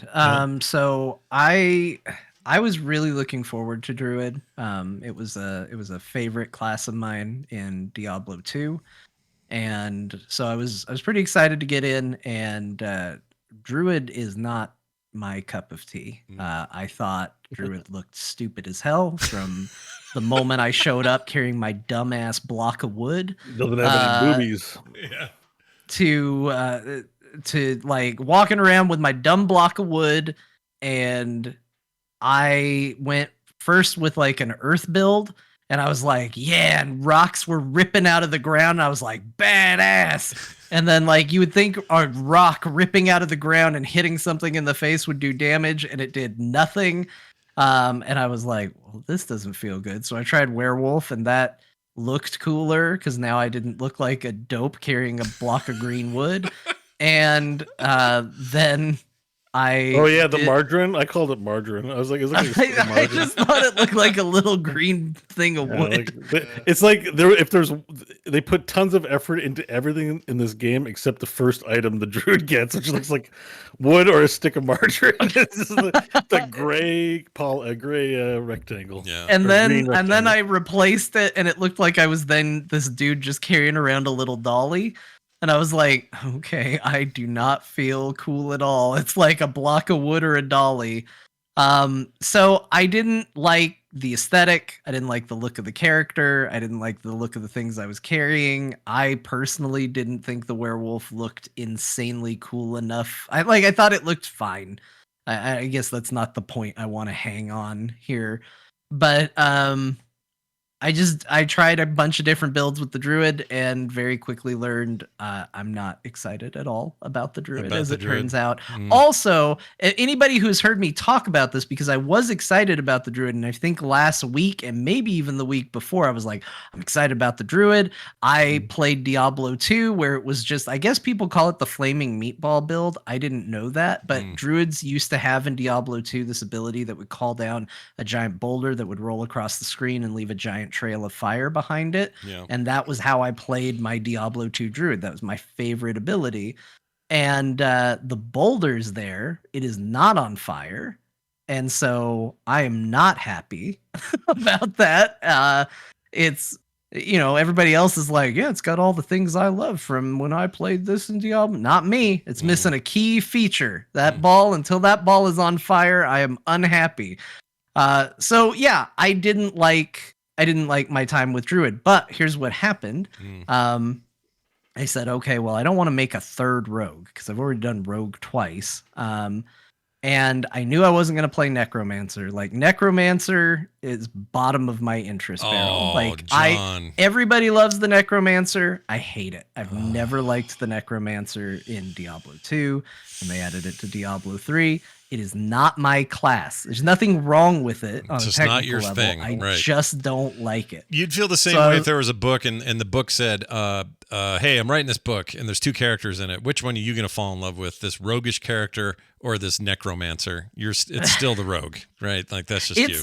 It's like this. It's like if they put a class in Diablo 4 called Breakable Weapons. We know Scott's not going to play it. Like, it's just the same thing with me. Yeah. I just wasn't interested. So I was like, well, okay. I'll actually play one that I wasn't particularly interested in, and I played the Sorcerer. And I did not think I was going to like it, and I loved it. Sorcerer's and awesome. I wound up playing it to, I think, level 23. I might have gotten it higher level than any of my other classes, because I think Rogue I topped out at 22. The Sorcerer was insanely fun. Yeah. I could not believe how much I enjoyed playing the Sorcerer. And it shocked me because, like, the caster in Diablo is usually like bottom of my interest list. Yeah. Again, Necromancer kind of falls into that because I don't like the pets, so I always end up being a caster Necromancer, and then I'm like, well, this is just a weird caster. I don't like this. Sure. And I couldn't believe, like, the mobility, the damage, the flashiness of the spells. I love it. Yeah. Sorcerer's great. did the world boss. I didn't die. And, like, compared to, I did the world boss twice. First time Bo and I did it, and I was dying every 10 seconds. I had to go back to town in the middle of fighting the world boss, get my items repaired because they had all broken, and then go back to the world boss and keep fighting it because I died so many times the first time fighting it. Second time, no deaths. Felt like a badass in there. Yeah. The Sorcerer is just, like, crazy cool. I do think, all that said, I think I'm gonna probably play Rogue on release. Yeah. I think I'm gonna play a ranged Rogue. I think that's where I kind of found that happy balance of legendaries I liked and gameplay I liked and all of that, but I had such a good time with the Sorcerer. It made a real strong case for me because I was So like, I wanted to ask is everyone insanely their 1 to 5 lists of preferred, not which one is the best that everyone should play, but like just favorite to least favorite. Necro, Sorcerer, Rogue, Barb, Druid. That's where I'm at. I would say Rogue, Sorcerer, Barbarian, Necro, Druid. Oh, Druid's at the bottom, man. I mean, that For may change me- at launch. We get a good balance. Go ahead, Bo. What's Yeah, yours? yeah. For me, it's Barb, Druid, Rogue, Necro, Sorcerer. Oh, Sorcerer last. It's just funny how different Wow. it is. It's fun. Yeah, you know? that's good though. I think that's a good sign. They're making classes and how they feel. I mean, to I want a them broad to range. bump up the Druid numbers a bit. He definitely felt weak, but I still think he's really cool. Yeah, and the Sorcerer is OP by all accounts. Like at the moment, that thing is just out of control. At least in the beta. One of the cool things I was able to do is you can give them green tinted skin. So my Druid kind of looked like a Horde Orc without the tusks. Like she was green. She had the wolf head armor that you would see on, tribal Horde Orcs. Right. So, Horde. I like Horde Orcs. Shaman, I guess is what I'm trying to say. Shaman. Mario. I don't know. I'm a shaman. Something like that. I'm ashamed of your shaman. That game's great, and can't wait for June. So hurry up, Blizzard. We probably won't talk a lot about it until you hurry up and make that game come out. So watch for that. Also, just a little humble brag before we go, but I completed the log to the greatest extent that you could. You couldn't fill everything up, Right. but I 100%ed the. Did you do every class up to 25? No, just on the barb. Just No, on the barb. just- Okay. There The was only ones I somebody. got to 25 were a rogue and barb at the end of it. I saw somebody had the whole roster of each class, got them all to 25, and then that was like his achievement for the whole beta. It's like I did everybody. I've eaten all this. I kind of got in the same place as you, Scott, where there was a point where I realized I'm going to be doing all this for real in a couple months. I don't want to get burned out. We've been there. There've been games where we've literally said, like, oh, we're going to be into this. Overwatch was like this. Yeah. Actually. Diablo 3. We I killed the played- Skeleton King like 100 times. We played the shit out of Overwatch in beta, and then it came out, and none of us really played. Bo did. No, and we all that kind of was it. fell off in the early days because too much beta. That could happen with this for me, so I was just like, no, you know what? I want to experience it. I know I like the game enough to be happy that I bought it. I'm gonna play it come June. I don't need any more right now, so I'm going to be exploding corpses like a mother effer in June. That's what's going to happen. Plus, I'll play. They a lot are of going to Diablo put 4. out. They did say that they got a lot of good feedback, and they are going to put out sort of expectations on what to see or what to expect change wise between the beta and release. I think that would be a really cool thing to see. I hope it's pretty comprehensive, because there were a lot of people. I think we even may have said it on this show that said, come on, how much are they going to change in a couple months? But they have said that they're taking feedback into consideration, and they want to put out a post about what that feedback is going to look like in practice when the game comes out. And if they do that, I think that would be really good. I agree. Looking forward to it. Plus, I have a Diablo show I'd like to fill with content, so please, Blizzard, say things. Yeah. That'd be nice if you actually said some stuff. Resident Evil 4 Remake. John played it and beat it. I am playing it with John, second seeding it while I stream it and act like an idiot. I watched a little bit of that, man. You're still streaming McStreamy. So I know. And you know what? John said if you like before that this kind one. of thing, you won't be disappointed. I was surprised. I thought by now, surely you've gotten better at it, but nope. No, they look. Now you're going through the village, the easiest, least scary part of the game, probably. You're like,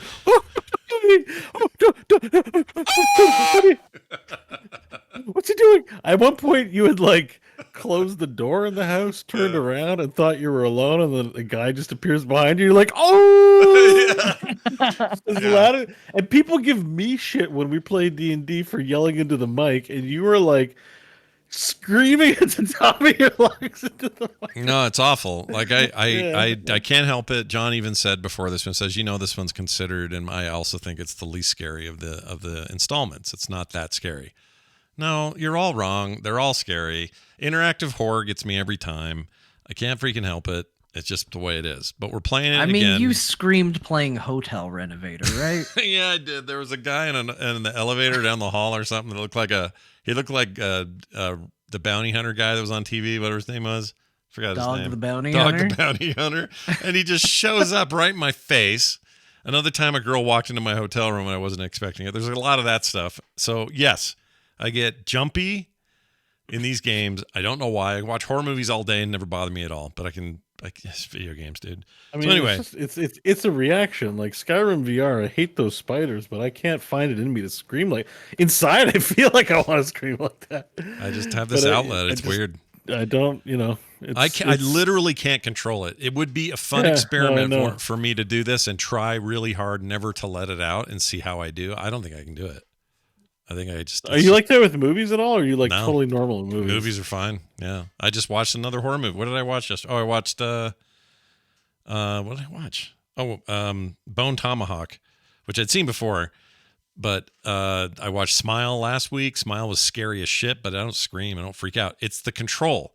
In a movie, I have no control over anything. These stupid people getting themselves killed, they're going to do it with or without me, right? So it doesn't bother me. It's just like, oh, okay, well, that's where the story went. In these games, I control it, and the outcome is dependent on my actions.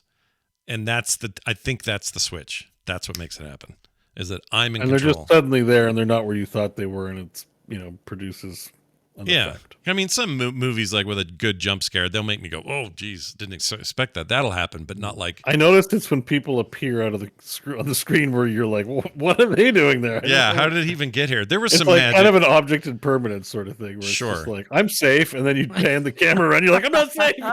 There were some magically teleporting villagers in my first couple hours with John, I can tell you that. To be fair, they were pretty quiet. Yeah, that's true. Or John, well, you've played it firsthand, so you have the ultimate authority. But like, sometimes they don't give monsters good footsteps. Yeah, they like the footsteps to be quiet. Then the chanting to be all encompassing. So you just hear the like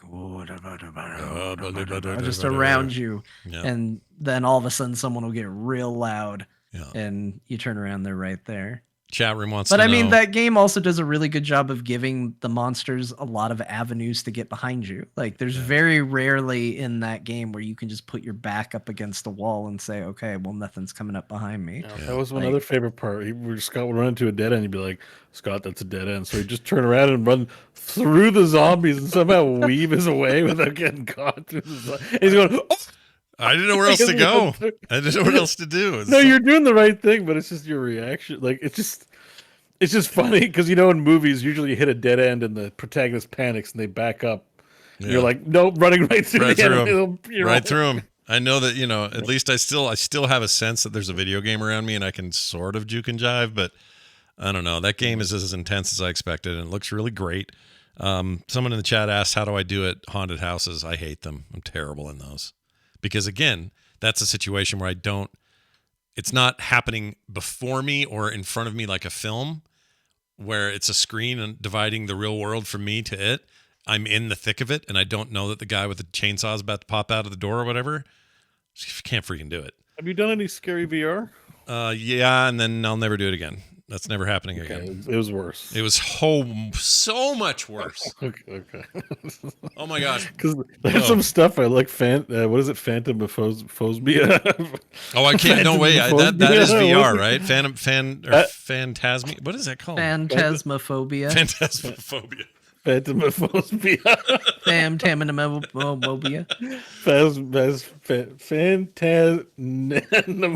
Yeah, pretty close. But no, I played that game and tried it with a VR. It was early in the development, so it was super janky. I'll never do that again. Never. Like, I just look at it and I'm like, this looks insane to do in VR. No, why? At 7 was that, and I refused to do it in 7, RE7. It was just too much. There's no way. No way in hell. When I was playing the PlayStation version and had a PSVR... Oh, did we put that story in here? Yeah, we did. We got to talk about that PSVR 2 news. Anyway, I can't do horror movies with VR. I can barely do them without VR. So yeah, forget it. No one tried to talk me into it. It's never happening.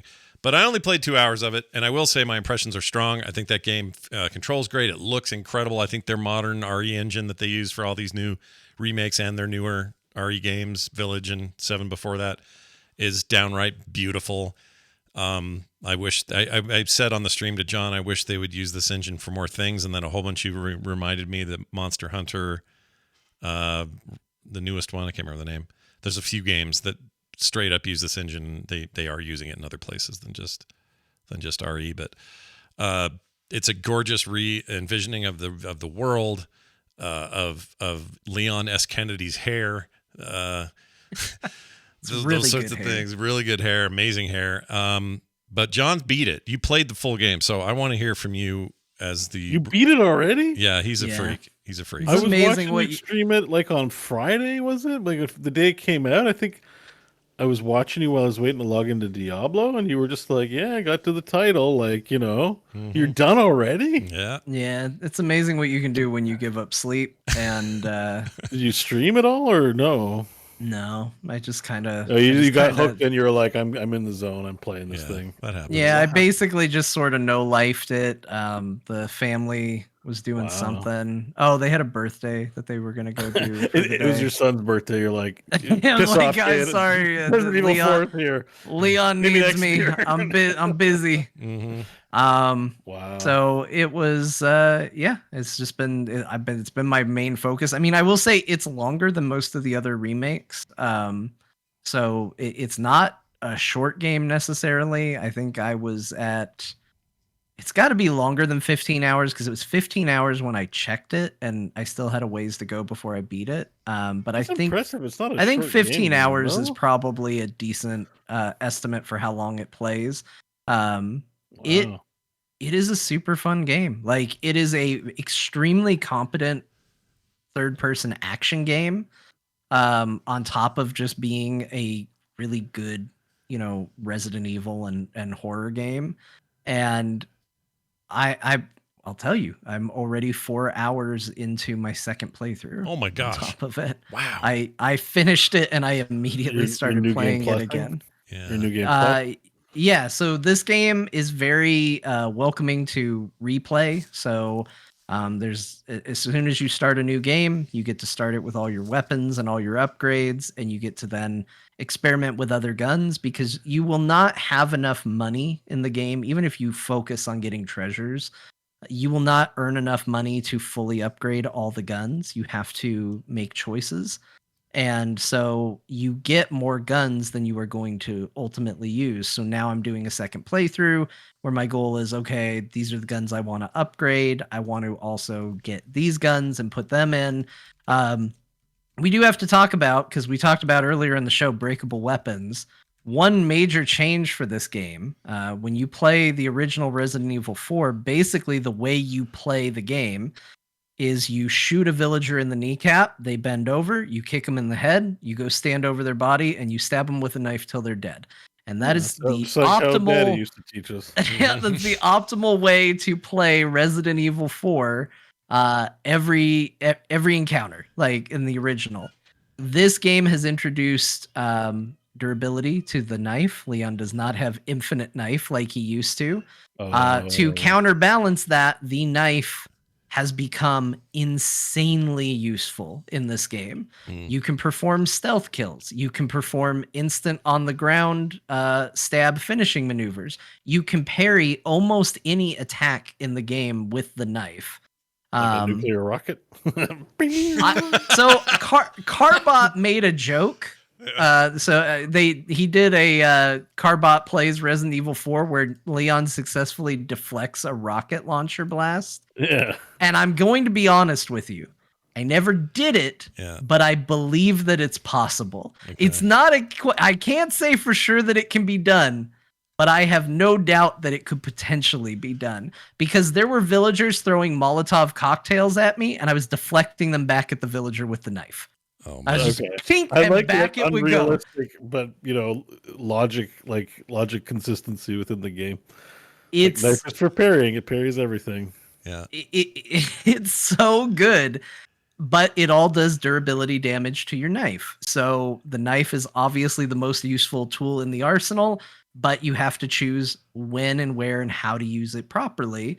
And typically I don't like that sort of thing. but I will say this game does a very good job of giving you lots of extra knives. So you've got the good knife, which you can repair at the vendor. Anytime you find the merchant, you can spend a little money to repair it.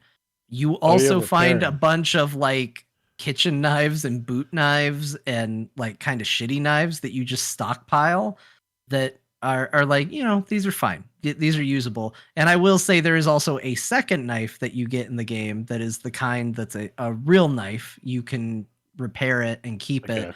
So on my second playthrough, I have 2 knives that I can use. So now I'm on my second playthrough, I'm not afraid to use the knife. It's like I'll use it to stab people, I'll use it to block, use it for all the things that you can use it for. Okay, but you don't lose them when they break. You can repair them. So that's right. Key. The 2 main ones, yes. The little extra knives that can be used for crafting or for one-offs, those. So those as you were saying, people had a tactic of overusing the knife. So the trade-off is you get limited uses but can repair it. Yeah. And I believe, I don't know because I haven't unlocked it. I've got to find 3 more. But you want to talk about motivating people to get your collectible thing. There are 16 little wind-up toys in this game. And if you get all 16, I believe you get a knife that has no durability on it. I believe that in my head, that's what it would have to unlock. Yeah. And I want it so bad. That's part of the reason I'm playing through a second time. I'm like, I'm getting that infinite durability knife. Yeah. Even if it's just a 3rd knife, it will be worth it. And I will go through with an inventory full of knives because the knife is so good in this game. Maybe somebody will do a meme playthrough where they just they play through the game doing knife deflects only. Oh, I'm sure it's coming because there are actually. Chat room says you can kill Chainsaw Man one hit with a deflect. Oh, really? Can you really kill him? Is that true? Well, I don't know. Ask who said. Oh, you can parry the chainsaw. Oh wait, one hit kill. Magus. Is it Magus or Magus? Magus. Magus? I think Magus. When Magus said it. Yeah. But he's a Magus of the wind. It's incredible, and it's the closest that any of these remakes has been to an actual remake. So a lot of people said, well, why are they remaking this game? It's not that old. Yeah. First of all, you clearly haven't played it in a while. Yeah, it's been a bit. they've done a lot to it. You can the facelift. Yes, is good. It's really good. Just go look at the comparison videos, and you'll be like, oh, right, okay. Because I think your brain. You see the new thing and you go, well, yeah, this is what I remember. And if you go back and look, you'd be shocked at how it's not even close. But not only that, it's a great lesson in how our brains work. It's like we want to remember, we know it's the back of Leon's head and he's wearing that dumb jacket and he kind of looks like this when he's aiming. And like there's a lot about the composition of what the frame looks like. That's what you remember. You don't remember the fidelity on the shadows and the lighting and the fire and the, all that. Anyway. It's worth doing if you want to. The attention to detail in this game too is just insane. I told Scott about this, and I have done the trick myself, and it's true. It's in there. The village scene that you were talking about, but where you go in and you have to survive for, I think it's about 4 minutes. Feels like an eternity because they throw so much at you, villager-wise. By the way, I noticed you didn't tell Scott that when he was screaming. Oh no, he had to wait. This is afterwards. Like, what do I do? What do I do? And you're like. I don't know. John has this telltale thing where he'll be really quiet at a point. He'll be like, I'll even ask a question. I go, so John, something. And then you'll go quiet because you know that guy's about to come down the stairs or there's a thing I'm about to step in. Yeah, there's a metagame Scott's playing, which is taking your reactions to try and predict what's going to happen. Yeah, I'm having now I'm going to have to shift it up. Now I'm going to have to try and talk over scares. The problem is I know he's going to clip his scares, and I don't want my stupid voice being like, anyway, farts and butts. Like, right when it's like a key moment that he's going to capture. So, yeah, fair there point. is a part of me that does try to get out of the way of it. But no, there's a trick in the village where so the idea is you survive for 4 minutes, then the church bell rings, all the villagers immediately kind of go into a hypnotic state. They drop their weapons and they walk away and they leave you alone. You can get a rifle and you can shoot the church bell from the village. And if they hear the bell ring early, you can skip that entire encounter. Oh, wow. It will make them just immediately drop what they're doing. So, of course, the way I did it is I metagamed it. I killed the chainsaw man to get the valuable loot he drops. Then I shot the church bell to end the encounter. Wow. which is I think the optimal route to go. Yeah. But it's they've done so much with it, and I have seen some criticism, people saying that they think that some of the cheesiness has been toned down. I think that is true. Some of the goofiness has been pushed back a little, but I think they did that same thing with 2 and with 3. Yeah. And this is a sequel to those remakes, so I think tonally it matches the tone of I what think it's a they've been doing. translation thing. I think the goofiness, it doesn't read as goofy in Japan, probably. Mhm. Well, Like, and like the 'cause- Final Fantasy game, they're like, "Why are you guys laughing? Yeah, it seems normal. What's so funny about Jack?" This is serious. Yeah, I mean, like they've replaced. There's no Indiana Jones running from a giant, perfectly round boulder at an insane supersonic speed. Now it's more, oh, there was a B prompt and you dodged out of the way of That was some the lake falling snake. debris. Yeah. How's the lake snake, worse or better? Almost exactly the same, although you can see it now. It's not as muddy as it was back in the GameCube days. Now you can actually appreciate it. But yeah, the Lago monster is great. I can only think of one section of the game that stands out as absolutely cut from Resident Evil 4, and it is personally one of my least favorite sections, where a monster chases you through a segmented shipping container thing. I didn't like that section of the game. It's not in there at all. There is some speculation that it's going to be in DLC that's going to come out. Oh. Okay. But in general, everything is here. Some of it's tweaked. Again, people miss the goofiness of a giant robotic statue chasing you in the game that was in the original. The robotic statue is still in the game. He doesn't chase you. He just breathes fire at you. People are like, it's not goofy anymore. It's still pretty goofy when you get right down to it. I think it's okay. Yeah. It's amazing. Like, for me growing up, Resident Evil 2 was the first game I ever played on the PlayStation. Resident Evil 4 is one of my favorite games of all time. I consider myself like insanely lucky that not only did I have those amazing experiences, but I got to play 2 phenomenal remakes of those games. Yeah. I cannot believe how good these are. Yeah. And yeah, Scott's showing the lake monster right now. It's basically the same thing. You It's the just same see fight. better. It You just can just look see better. what's going on. Yeah. It's a fidelity improvement over the previous game.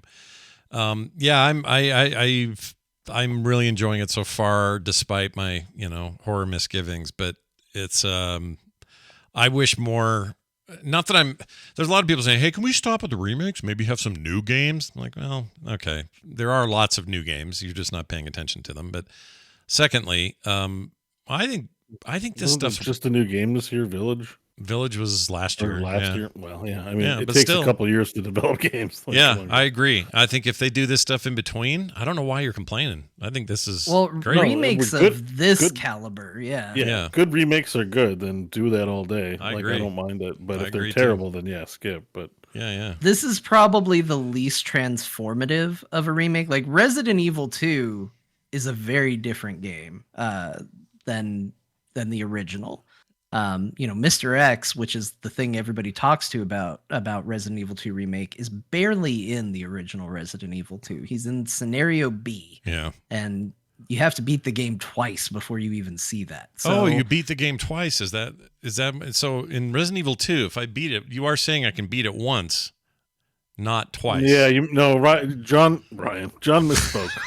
Ryan. No, because technically no, because this would technically be your third time playing Damn through it in the way you're saying. Okay. But I thought I had it out. I so was like excited. he's not very important. So to me, Resident Evil 2 is more transformative. It's more of a new game experience. I honestly think this game, maybe my biggest detriment, and this is a small one, is that it is such a faithful remake. I like this game so much, I wish it didn't feel as familiar as it does. Because it didn't feel like my first time playing through it. It felt like, oh, this is a much better version of that game I've played so many times. That's the closest thing I can say to like a bad experience with it, because it is so faithful to it, which is also a great thing about it. But I I think people should play this game. Even if you're not big on Resident Evil, this game plays like a really cool action game.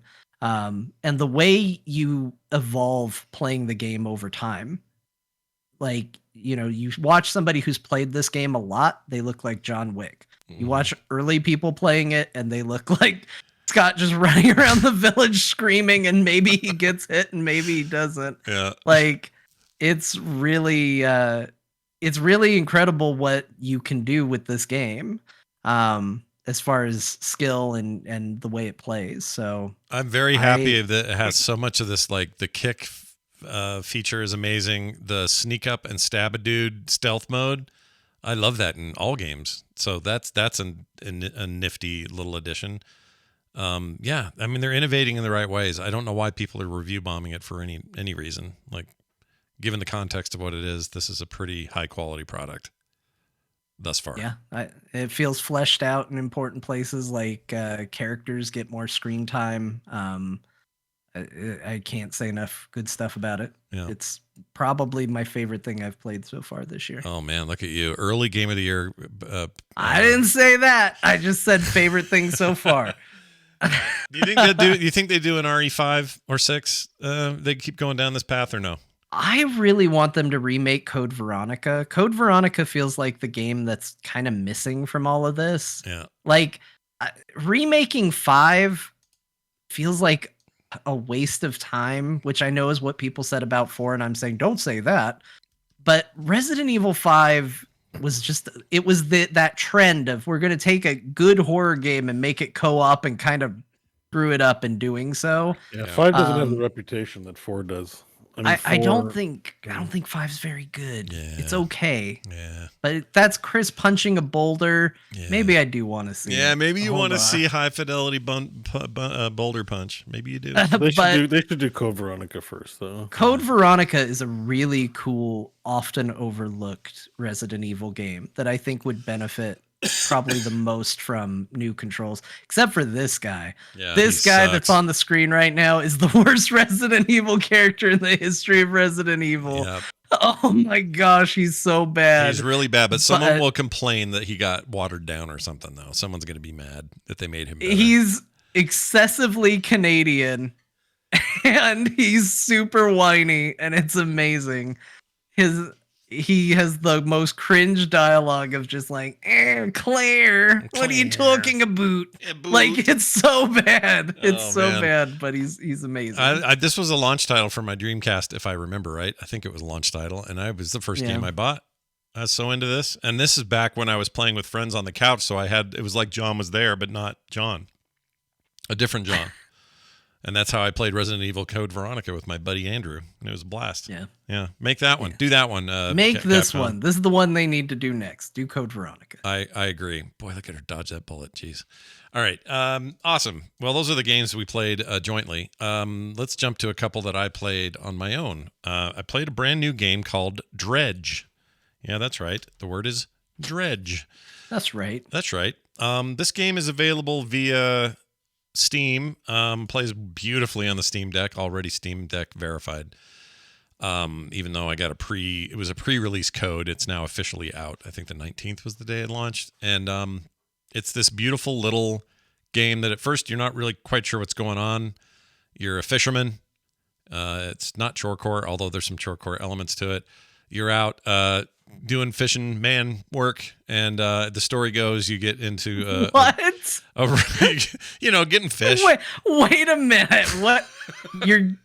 What'd you just say? I said you're out fishing. You fish, right? You're what a fisherman. Was the bit about man work? Oh, you're doing fishing man work. I don't know what that means. Oh, okay. Yeah, not I thought you said you're out fishing, man work. Oh, no, not that. No. Yeah, I can see how that would be taken that way. Let me put the comma in the right place. No, you're just a dude what fishes. And you find this yourself kind of washed up and banged up real bad in a little town, in a little cove that has a what do you call those lights? What's that called? A lighthouse? Lighthouse. Jeez Louises. Man work. Man operate work. in a lighthouse. Work for men. You can tell this week's been too long. Wait, did you call it men work? Yeah, I called it man work. I don't know why. So anyway, you go to this place, you talk to the mayor. Okay. He says, "Hey, I'll fix you up. Don't worry about it. We'll get your ship fixed. You're gonna have to pay me back though, and you'll do that by catching fish, and then I'll take a percentage." And you think you're kind of in for like, oh, this is just a fish, pay off my debts, sort of Animal Crossing kind of vibe, you know? It's not that at all. There's like this weird eldritch horror element to everything, where I go out. There's a real-time clock that runs as you're out fishing. You see this sunrise as I'm doing it. The clock ticks when you're moving and when you're fishing and you're doing, dredging. There's also the dredging thing where you're finding old artifacts at the bottom of the ocean, and you get quests to go get these things with different equipment that's on your ship. You upgrade that equipment over time. You get better fishing poles, better fishing rigs. You start being able to get basic fish, and then you can do stuff that's more out into the ocean, things that are more like sharks and shit like that. You only have so much space in your inventory, so when that's full, you go back to town and sell it, make a little money. You want to try to be back home before dark, because when it gets dark, weird stuff starts happening, like strange visions, or your ship gets attacked by like a purple hue that you can't figure out where this came from, or things like this. And it gets really foggy and creepy. So when you're back at town, you also can buy upgrades like a better floodlight that is going to make it so you're less susceptible to danger while you're out in the dark. That means you can spend more time out there. And when you spend more time out there, you find more mysterious stuff and you bring that stuff back. And there's a story that's so slowly unraveling. I'm only a little bit in, so I don't have a ton to say about the story so far. But it feels like, I don't know, it's kind of, you get the feeling this is like Pacific Northwest, or even like, I don't know where else to compare it to. Maybe up like in Maine. Yeah, like that. Like Maine, or, think of a lobster fisherman or something, that kind of lifestyle or whatever. Yeah. You're always in the view of this ship. Like Nova Scotia or Newfoundland. Yeah, a little bit like that. That's a good point. I forget that. There's Canadian coastals that, not just Maine, but or Nova Scotia, Newfoundland, New Brunswick. And I think this game might be a Canadian developer, so it's probably closer to that anyway. Or Labrador, really. Sure. But anyway, you kind of have this loop of progress, progressing your ship, progress with the people in the town. You unlock new people to talk to and new quests. You got a lady that fixes up your ship if it gets damaged. You also add a new engine so it's faster, all these kind of things. And then you run into these story elements. My experience so far is this is a rad little indie game, and I think it's very good at what it's trying to do. The only complaint I really have is I feel like nighttime comes really quick, and it's probably because I'm just early. But nighttime is no bueno. You don't want to be out there then. Weird shit killed me a few times, and it's really like ghost irritating. Fish? Yeah, or stuff I generally just can't see, and it's meant to feel kind of paranoid and unknown and mysterious. So they do a good job of like covering up what might have killed me. And it's, it's a generous save system, so it's not like you lose a lot of time or stuff, but that stuff's a little bit of a bummer. It's a great deck game where you can just sit and play this thing on your handheld all night.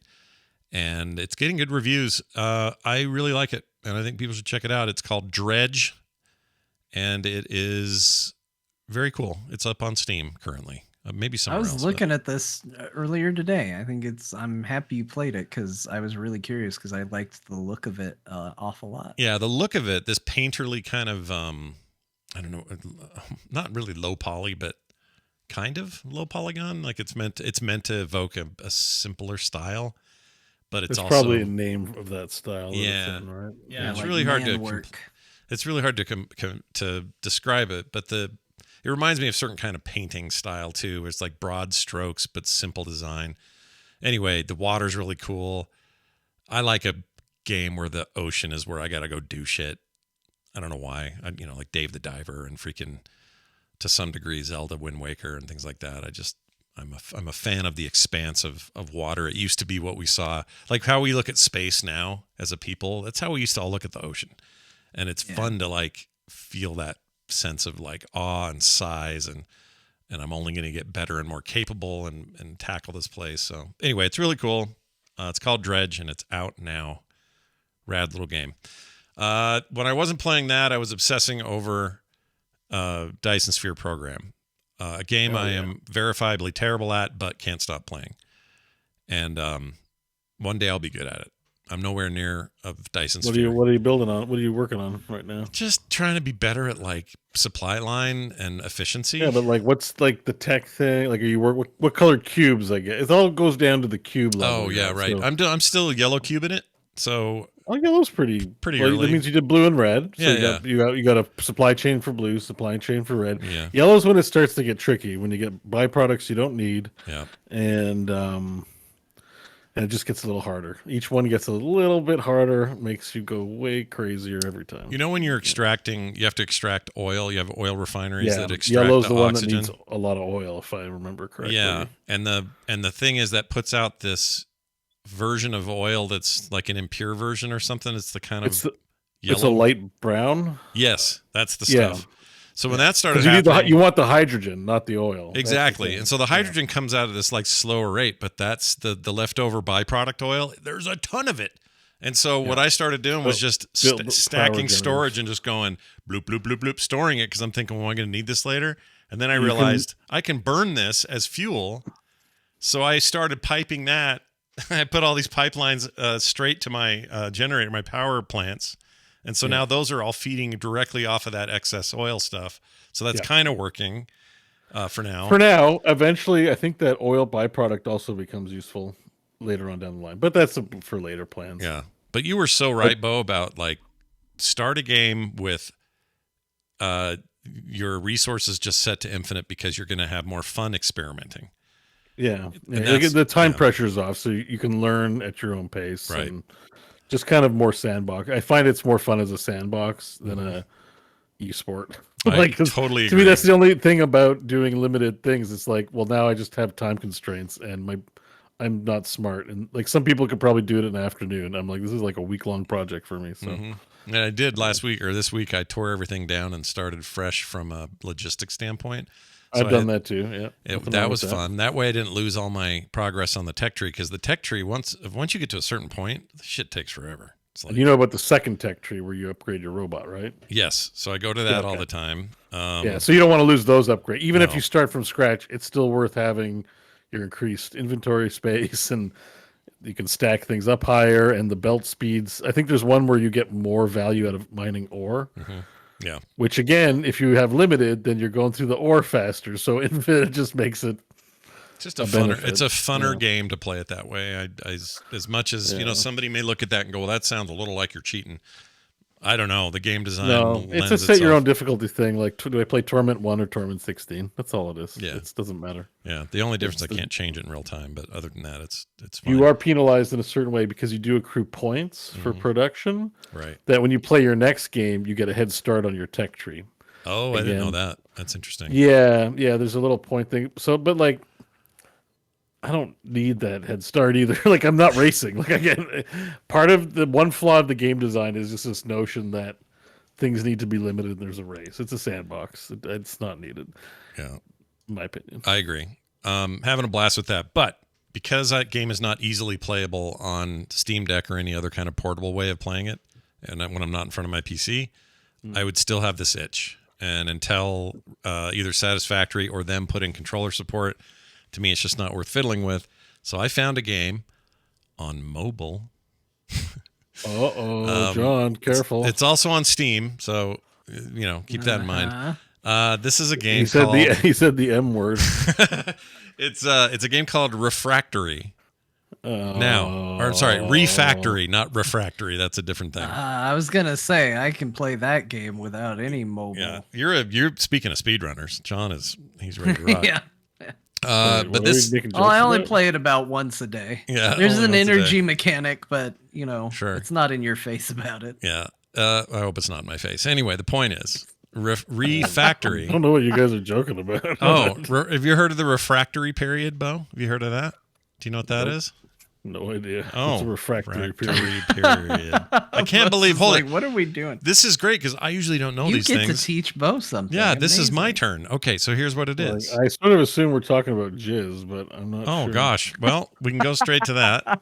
All right, so here's what it is in a very technical way. what is the refractory period? The refractory period is the span of time after having an orgasm during which a person is not sexually responsive. The refractory period can have both mental and psychological effects. So that's it's like a concussion for your penis. Yeah. And technically the lady, everyone always thinks it's dudes, but ladies can have it too. They're like, okay, it's like a concussion for your penis or your Virginia. Clitoris. Yeah. Oh, okay. Or that. I don't think ladies have a Virginia, but clitoris, maybe labia, vulva, one of those things is not there. Okay, those are great. All right, so where was I? Oh, okay. So this game called You played a mobile game. Refactory, which is on PC. It's on Steam. It's also on iPad. I don't know if it's on phone. Maybe it is. That seems like a nightmare because there's too much stuff going on. But basically, the game is, it's a Factorio-like and has all the things you want, refining things, assembling them into other things you need. There's some alien activity that may mean some defense stuff. If you want to do that, you can turn all that off if you want to.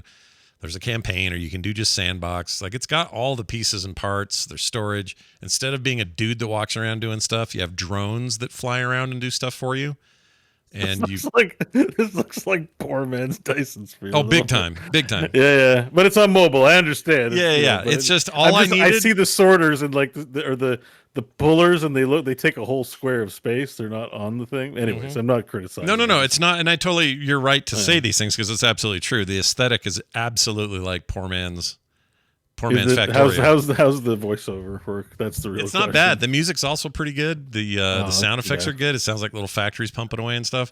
Some of it's a little simplified because obviously it's a mobile game. Plays great with mouse and keyboard on PC. I played both places. But yeah, it really does look like it. It's like take these little minerals, turn them into shapes of the same color. Mm-hmm. Yeah, and you can zoom out. Oh, there's drones. The drones are doing work. Yeah, their drones do all your hard work. They're kind of you got this.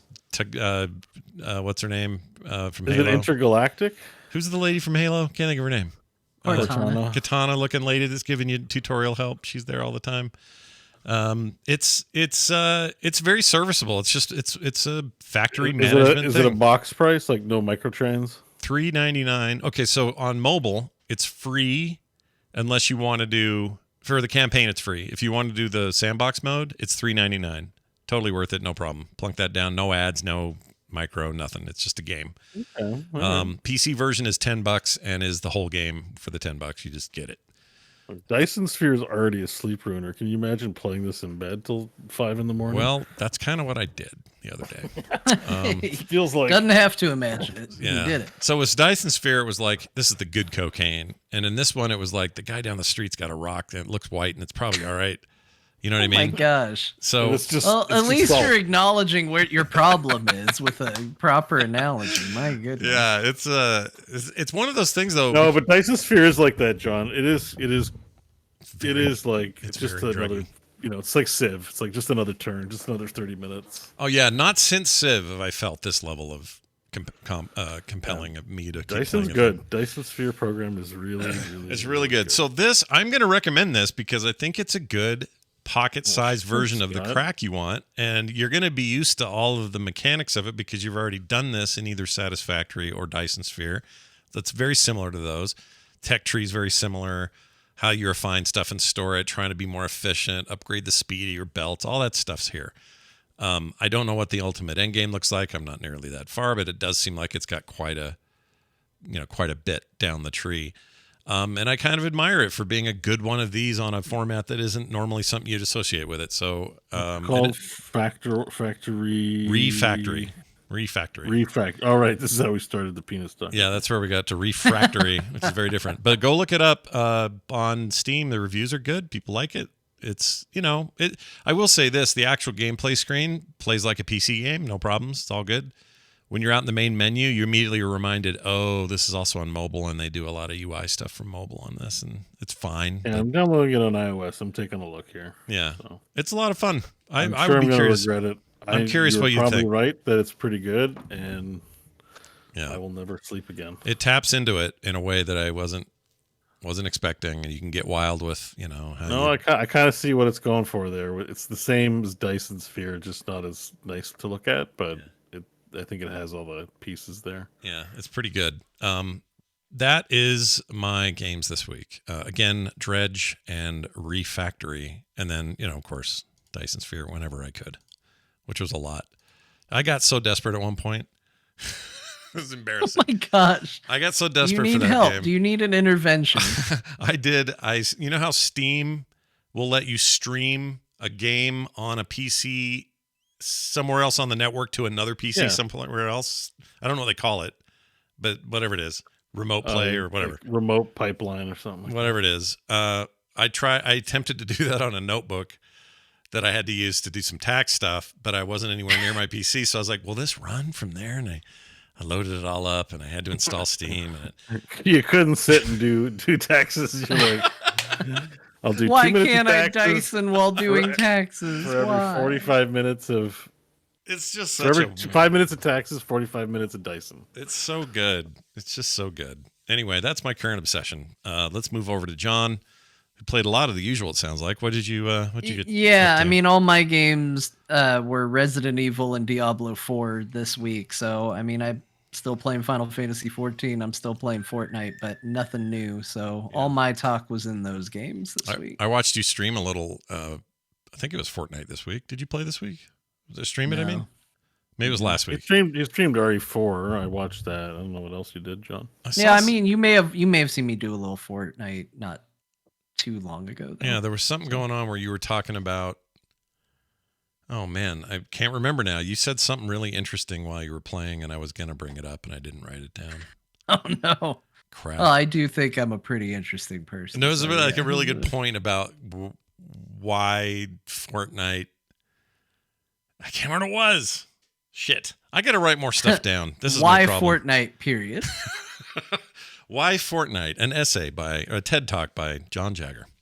Yeah. Get tickets early. All right. Hey, let's move on then to Bo and his time with, whatever you want to talk about. I'll just list the games I played. I played some D4 beta. We talked about it. I played D2R. Again, same game that's been around for 23 years. Yeah. I'm just still playing it more. But pretty. The remaster is good, and I like reminding myself how ugly that game looks with the ugly mode. Yeah. Or AKA classic mode. Yeah. Do you remember the max resolution? Blizzard doesn't call it ugly mode, but to me, it's so crazy that in 2000, when that game was new, or 2001, whatever, the maximum resolution for that game was 800 by 600. They wouldn't let you. It was amazing at the time. It was amazing, and on was CRT, it the maximum, or I thought they upped it for the expansion though, right? They did. They let you go to 1024 by 768 with the expansion. You're right. Oh, was that what it was? Yeah. Yeah, but that was again like still lower than the standard of other games at the time. Like everything else was doing higher resolution, not that high. Nobody was doing 1080p yet, but 800 by 600 being locked there that seemed insane at the time. It's like that's Windows this big, by the way. If you look at an actual pixels these days, I could fit. How many Diablo 2 sessions could I have on this 4K widescreen here? It'd be ridiculous. 6, I think. I kind of want to do it now. Anyway. Yeah. But anyways, it's the same great game. I'm enjoying it. It's basically I'm just playing that as a whole because I can't play Diablo 4 and Diablo 3. Well, I played actually a bit of that too this week, but it's only good in small bursts. I got as high as I think 120 now, Greater Rift. I'm sort of pushing, but I'm doing Tempest Rush build. John will know what that means. I can't go any higher with it. I need to switch to whatever the meta is, and I don't think I want to. But but the non-Diablo games I played some Farthest Frontier again, which, like Dyson Sphere Program, it's also a highly addictive game. It's fun to come back to. They made some changes, but nothing too huge. But I do like my Farthest Frontier, and I played Darktide. Nice. A game that there's people on there playing, so I can find a group of 30s to play with. Is that the cap? 30s? Yeah, 30's the cap. Okay.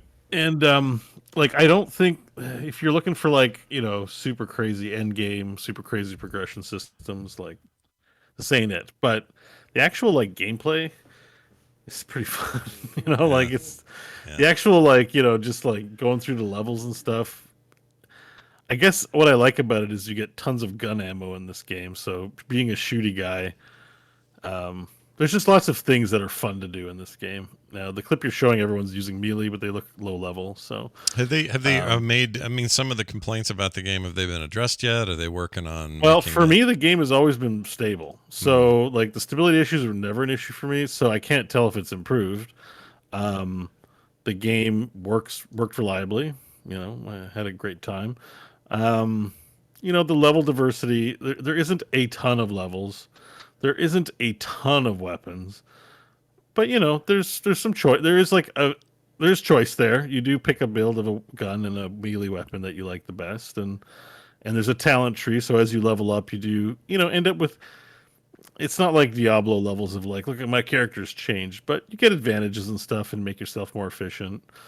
Just overall, it has I think what's good about it, it has that white knuckle thing, and working cooperatively does lend better to success than to not.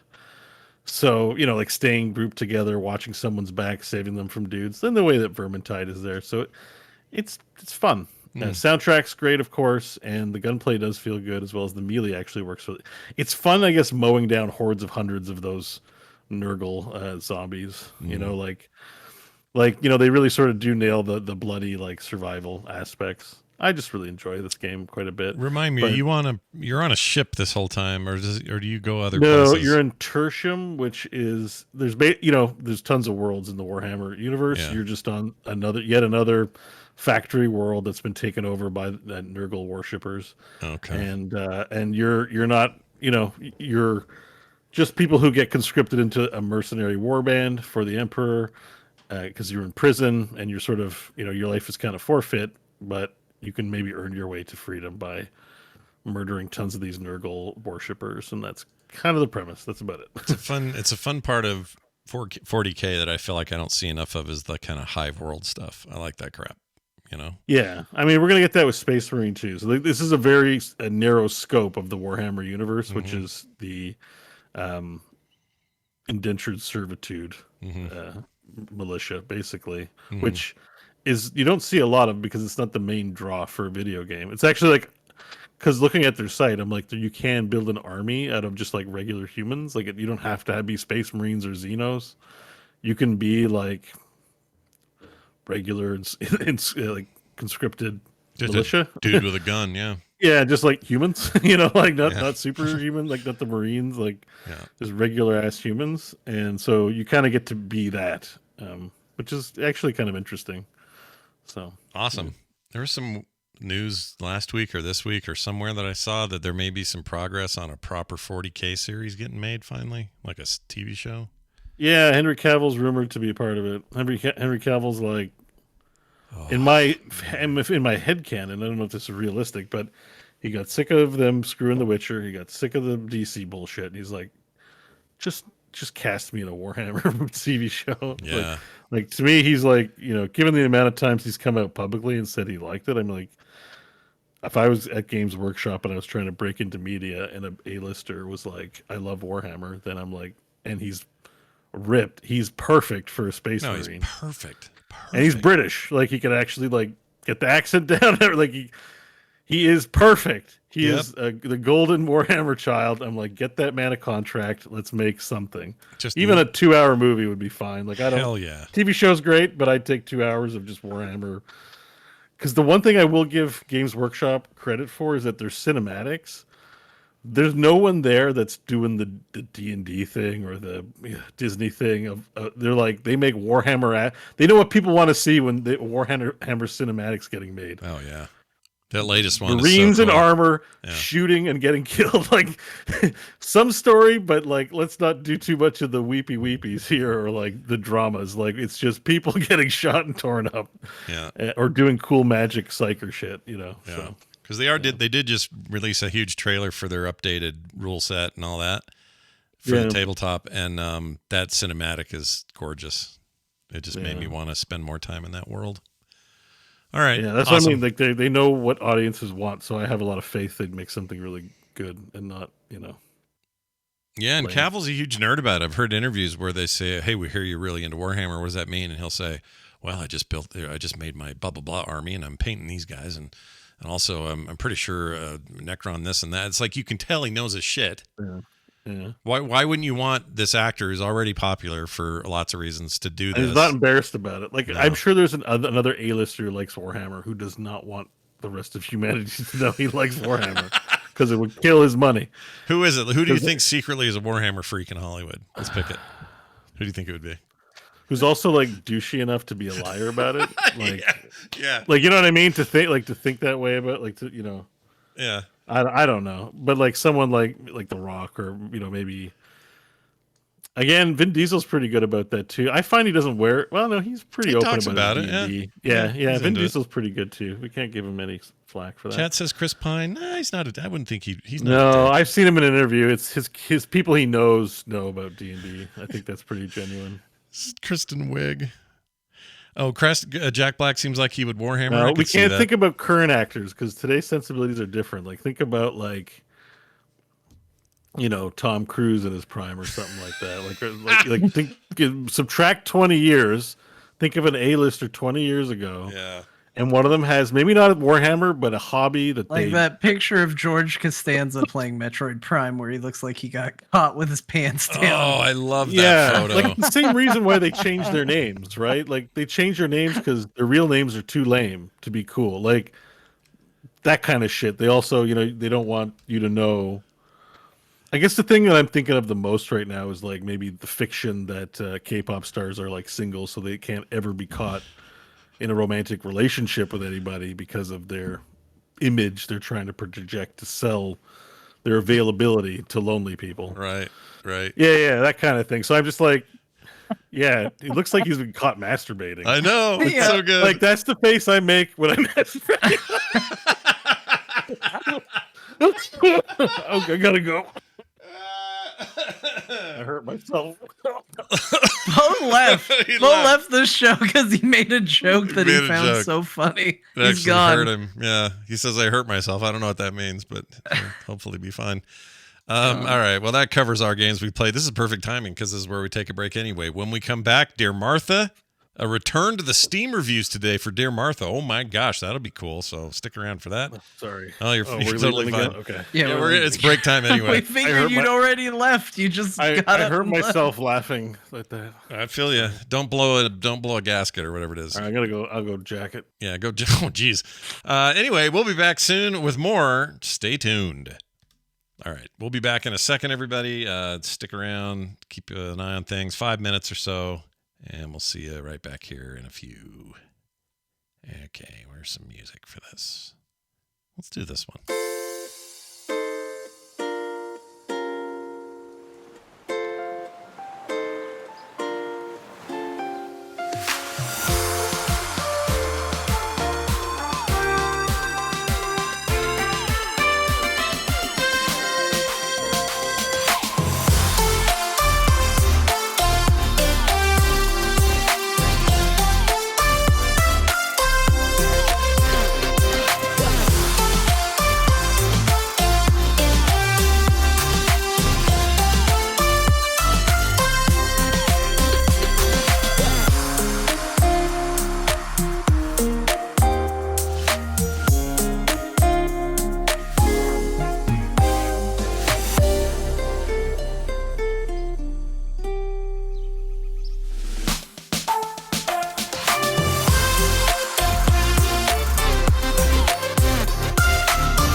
Look, a little guy. Look, you guys, look at him. Hi, Alexander. Hello. Hi. Hello. Yeah, you can say hi. Say hello. Oh, we're done. He's done, Say I hello. guess. See? I think that's freaking him out. Hello. Hi. Hi, buddy. Hi. Yeah. Oh, he's such a cute kid. Don't push the button, though. Don't push the button, though. That's Scott. I want to take him There's fishing. you. Can we take him fishing? Well, that's Tim Burton. He has weird hair. He's at that Reachy age, Excuse man. me. Don't push the button. Reachy McReachy. Reaches everything. Don't push that button. I want to get you. You got I it. need that. What if I have to say a word with a P?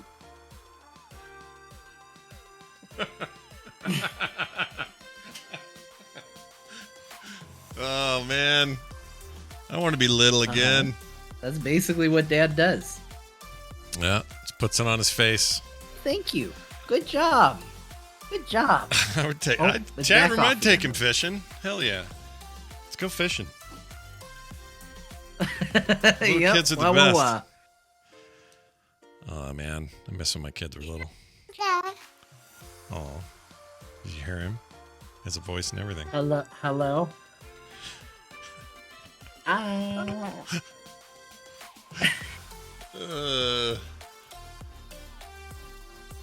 It's funny how the mic won't pick him up when he talks. He must have a All right. Can you say bye bye? Can you say bye bye? bye bye. Say bye bye. Say bye bye. Bye bye. It's the best. Is that a weird thing to say? Chat room, I want to take him fishing. Is that weird?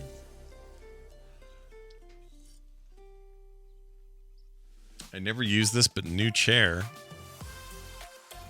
Omega 9, you got a new chair? What?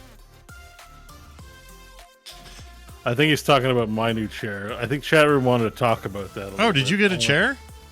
Well, so we haven't really talked about it, but I have a roommate now. What? My mom has moved in with me. Oh. Yeah. All right. Yeah. Okay. Is she? Well, we're not bugging her out right now, are we? She's not like trying to focus on a book or something and we're in here yelling. Yeah, she's upstairs going to sleep, but I'm talking about jacking off. It's, it's great. But she's cool. She's cool. She knows about my masturbating. Yeah. But Wow. That's great, though. No. Is she there for you to keep track of her or her keep track of you? What's the plan there? No, so life, housing prices are kind of rough out there, and we all live on our own. And I'm working on saving for a house so that she can have a nice place to live. Yeah. And there's other circumstances involved, but basically, I just said let's get. She also didn't live in a great part of town, so Right. it's like, all right, let's. See, you're Let's the put it good into son. that. You're the good I have son. lots You're- of space. I have a room here that's not being used. Yeah. So hopefully we're only here for another year or two as I save up down payment for a fucking expensive house. Oh my fuck! I know, it's so expensive. It's stupid expensive. But anyways, I'm working on that, and so we're gonna live together for a little bit. But she's cool. She follows you on Twitter. I don't know about you, John. I'm not sure. No, She doesn't my listen to the Twitter show, content's really? just not very good. Like she'll listen to my stuff, but she's like, "Core, I can't listen to. It's too boring. I can't do it." It's too much about stupid video games. Do you remember the movie, the 19... She likes them, but not that much. Do you like the 1993 movie, the Switch Lite? The Macaulay Culkin movie, The Good Son? That's you, The Good Son. See? I think Yeah. all of her children are Yeah, pretty good. We're all she pretty good. wouldn't let you fall off the cliff. She'd save you. That's right. We're all pretty good, but I'm the one living alone. Yep. My brother and sister are partners, Right. and I have the extra room. Well, then you're doing And I the think that nice was thing. always part of the long-term plan anyways, was just to get it's expensive when your family's like renting everywhere. It's like, Yeah. let's just own something. So we're working on that. All right. Well, that's great. Yeah. But she brought her chair over, which is this cream-colored chair. Oh, yeah, look at that thing. It's not really a gaming chair, but the back is solid on it. And Who cares then? That's important. Yeah. yeah, so the other chair would lean back too much. So this has actually got good back support. and it's cream colored, which is kind of neat. That's what you need. All right. Well, Yeah. as comfortable as you are. That's that. Let's now come on back. Oh, hi everybody. We're back and it's time for Dear Martha. And some of you might be going, "Oh, another magazine?" No. Today we dip back into what we used to do before, which is some Steam reviews. John's got a little offshoot today, a little Steam review business. Anything special here, John, for the... No, I'm just going to rapid fire these until I feel the segments run long enough. Oh, fair enough. All right, here we go. In real time, everybody. Enjoy. My dearest Martha, I present to you now reviews for the new PC port of The Last of Us, Part 1. Hey Sony, I know how to fix this port. Step 1. Fire Iron Galaxy and whatever clown or clowns decided to use them to develop this port. Step 2. Tell Nix's software, who you already own, to drop everything they're doing and fix this hot garbage. It's mind-boggling that they screwed this up so bad. 3080 Ti and 12th Gen i7 with NVMe SSD BTW. Yours in this life, Grenade Hippo. By the way. Dear Martha, I got a job, got married, had kids, got divorced, died, and came back to life by the time the shaders were done downloading. All of this to realize that the game runs like shit. This game also eats your VRAM for breakfast, lunch, and dinner. Please do not buy until the game is better optimized. Yours in this life, Chaos HN. All right. Dear Martha, 80 gigabyte download, 1 hour. Unpacking the game, 45 minutes. Building shaders, 45 minutes. Loading pre-log, 10 minutes. Actually playing, 5 minutes. Stutter and crash, 5 minutes. Actual playing, 5 more minutes. Stutter and crash, 5 minutes. Requesting a refund, 1 minute. Fun had 0 minutes. Ooh. Oof. Yours in this life and the next, Pal Panzer. Martha's got My a lot of dearest husbands. Martha, controls don't work, can't sprint, camera juddery at all resolutions and settings, RTX 4090, no excuses, trash. Yours in this life, 0 data. Uh-huh. Yeah. My dearest Martha, I haven't had any crashes, but wow, does this game run like hot trash or what? The game looks great, if only I could keep it above 60 frames per second on high/ultra settings, RTX 3080 and a 5900X on enough, getting a solid 50 frames per second at the main menu, rendering a window, why? What's the point of keeping your hardware up to date if half the games these days aren't optimized? Am I supposed to drop over $1,000 on hardware every year just to be able to play these games comfortably? Or maybe the gaming industry could just get its shit together. Anyways, I'll give it a 4 out of 10 right now because the port itself actually sucks too. My favorite part is Joel's massively delayed movement in respect to the crosshair. Also, no multiplayer? TLDR, the gaming industry is now releasing early access ports, turning a 10 out of 10 game into a 4 out of 10 game. Wow. Yours in this life, Blaggy the Cat. Wow. Blaggy the Cat weighing in. Is that your last one? No, one more. Okay. My dearest Martha, the crash of us. Yours in this life and the next, T-Bert. Yeah, this thing, we didn't talk about it in the news or yet at all, but this thing is getting some real hate. People are mad, and I don't blame them. I mean, it sounds like it's a bad port. Iron Galaxy. It sounds gee, like what- they could have installed it on any of their PCs and figured this out. They didn't need to unleash it to the public to know it was going to... Yeah. Like, they have to have a range of computers, right? Like, Right. let's grab some old computers and see how this stuff goes, you know, with some... Yeah. Yeah, it's a bummer. It's a bigger bummer because this is on the heels of this incredible year for this franchise. Like remakes that are running really great on the PlayStation for one, part two, widely acclaimed. The show having incredible success across the board and mainstream media, like real well done, everybody. And then Iron Galaxy's like, here's this, and farts out a shit port, which is a bummer. But you know why that name's familiar? Remember Arkham Knight, the 2015? Yeah, remember that? Yeah. Iron Galaxy. Oh boy, That's your problem. You got your wrong. You So got what's up with the Thanks water? a in lot, Iron Iron Galaxy. Yeah, thanks, fellers. Anyway, Maybe discover a different kind of metal. I don't know. Figure your shit out, I guess. Platinum Galaxy. tear down all your shit and start over, like I do in Dyson Sphere Program, DSP. Yeah, DSP. Couldn't think of the damn letters. All right, that's it for that. Let's get into a few items that we didn't cover in the news. You can sort of fix how weapons break in Tears of the Kingdom. We talked about that. If you want to learn more, there's a great big article on GameSpot about it. I would recommend reading it. Game looks really cool. Yeah. Like, it for does. all we've just talked about the weapons breaking, like, that gameplay demo was amazing. I agree. I sure wish it was like, and the Switch 2 coming out the same week, and this is now for the Switch. I kind of wish that was happening. Part of me. That is a little bit of a hurdle for me. Yeah. Like, the thing, and this sounds awful. This is like the definition of first world problems, I guess. Is like, as exciting and cool as it is, I still don't think it's enough for me to go dig out and charge my Switch and play it. I mean, the other thing is, this is now a $70 product. So in between Breath of the Wild likes, like the first Breath of the Wild and this Breath of the Wild price, this is a $20 price hike. But that's the industry price hike, so I kind of get it. But it feels a little weird paying this price here for this. I don't know. It's what, like almost 90 something or $95 Canadian? It's crazy. I guess that's the price of video games now. AAA, baby. Yeah. Square Enix has released Final Fantasy VII. 7. Yeah, NFT trading cards. It happened. Are you excited? Poor Final Fantasy what? VII still continues to get drug into this propaganda machine of NFTs and all of that. Yeah.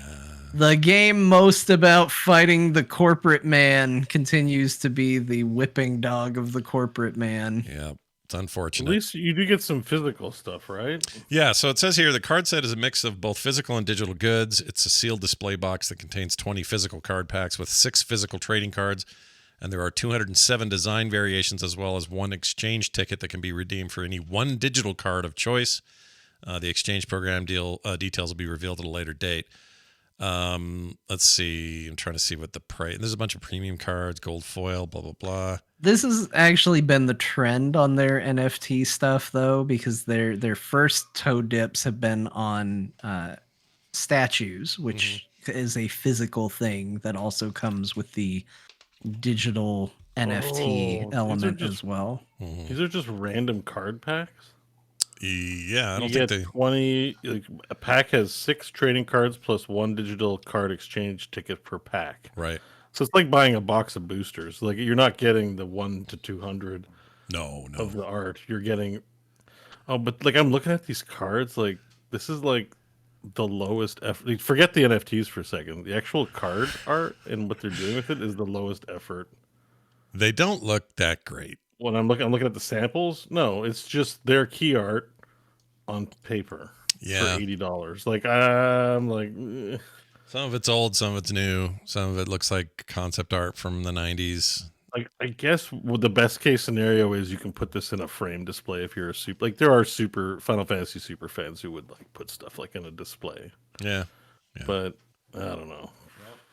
I don't know either. Not really my jam, but $80. I don't know, John. Is it tempting? $80? Come on. No, not even remotely. No, Not I interested. was much closer to buying the statue business. Yeah, I was because just you about can to get say you can that, get a yeah. non NFT version of the statues, and I actually think those look cool.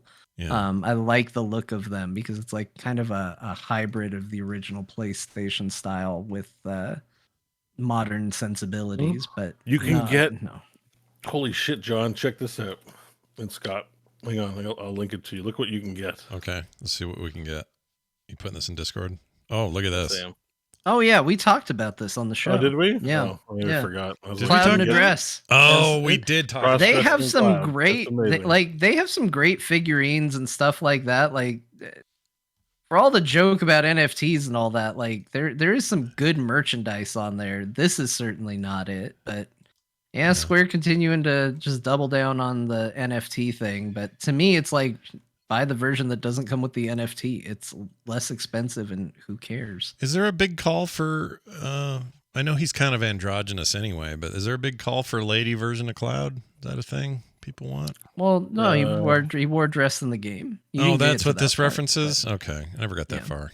I need to finish that. Oh, you never got that far? Yeah, No. you guess you fell off, eh? I did, but I didn't mean to. There's no reason to. I need to get back to it. There's even like a thing. There's 3 different dresses, and how well you perform is how good of a dress you get. Is this tempting at 200, John? You guys shell out that kind? No, This is Star Trek no. Online cash right here. I is mean, what that like, is. yes, it's tempting, but I'm happy when I can afford groceries. Like, I'm not gonna buy a $200 Cloud figure. No, I wouldn't either. I don't think. Right now, like, oh, it was a $20 trip to the grocery store. I hope my card goes through. It did. Great. It's a happy day for me. I'm not going to buy Cloud in a dress. So let's say you it's had great. some disposable income. Is this making the list? Yeah, would you do it? It wouldn't be the highest on the list, but I But wouldn't it's argue like, with it. I'm like sort of tempted to. I mean, I'm not. Again, same with me. I'm trying to save for a house. I'm like, Yeah. you know, don't need a but statue. I like these figurines a lot better than the stupid NFT cards. Yeah, I agree. Which is the point. Real quick, the Blizzard gear store has this statue of Inarius, 26-inch premium Diablo 4 statue, which, Inarius, love him or hate him, he's, we're going to get more of him in 4. But that thing is $1,100. It's $1,100. Wait, what? I mean, it's still not as expensive as How the big- Final Fantasy VI statue. Oh, yeah. How big is the statue again? 26 inches tall is all. It's not that tall. That's that's over 2 feet, but Oh my god, it's 1,500 Canadian. yeah, it's a lot, dude.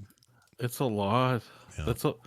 I'd expect something a little closer to half life size or something like.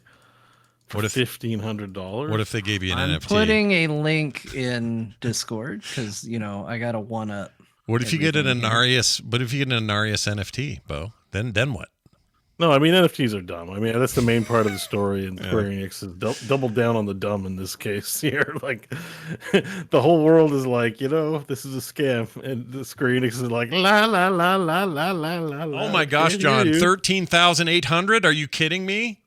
Yeah, Wait, it's a what? steal Whoa. at $13,800 for this statue. Are you kidding? Who is this?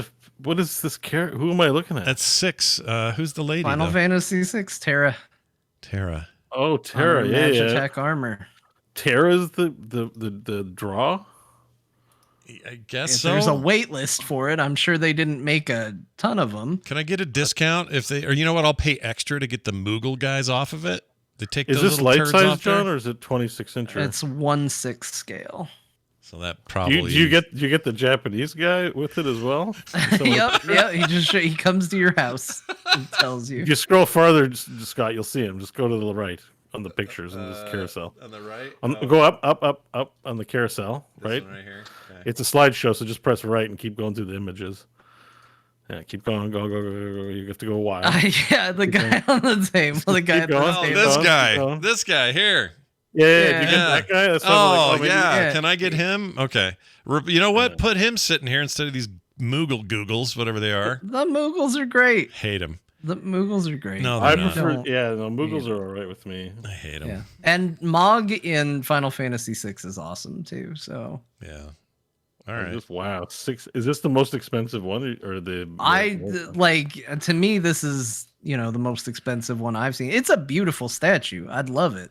Yeah. I can't afford $200 Cloud in a dress. I definitely can't afford the $1,400. Yeah, I mean, you could get a or no, Cybertruck for this, right? $14,000 statues. I misspoke. The cheapest thing I have on here are these Nier Automata little Chibli looking guys. They're tiny and they don't really look like they're worth the $50 they're charging. But that's the cheapest thing you can get here. Most everything's at 150 and above.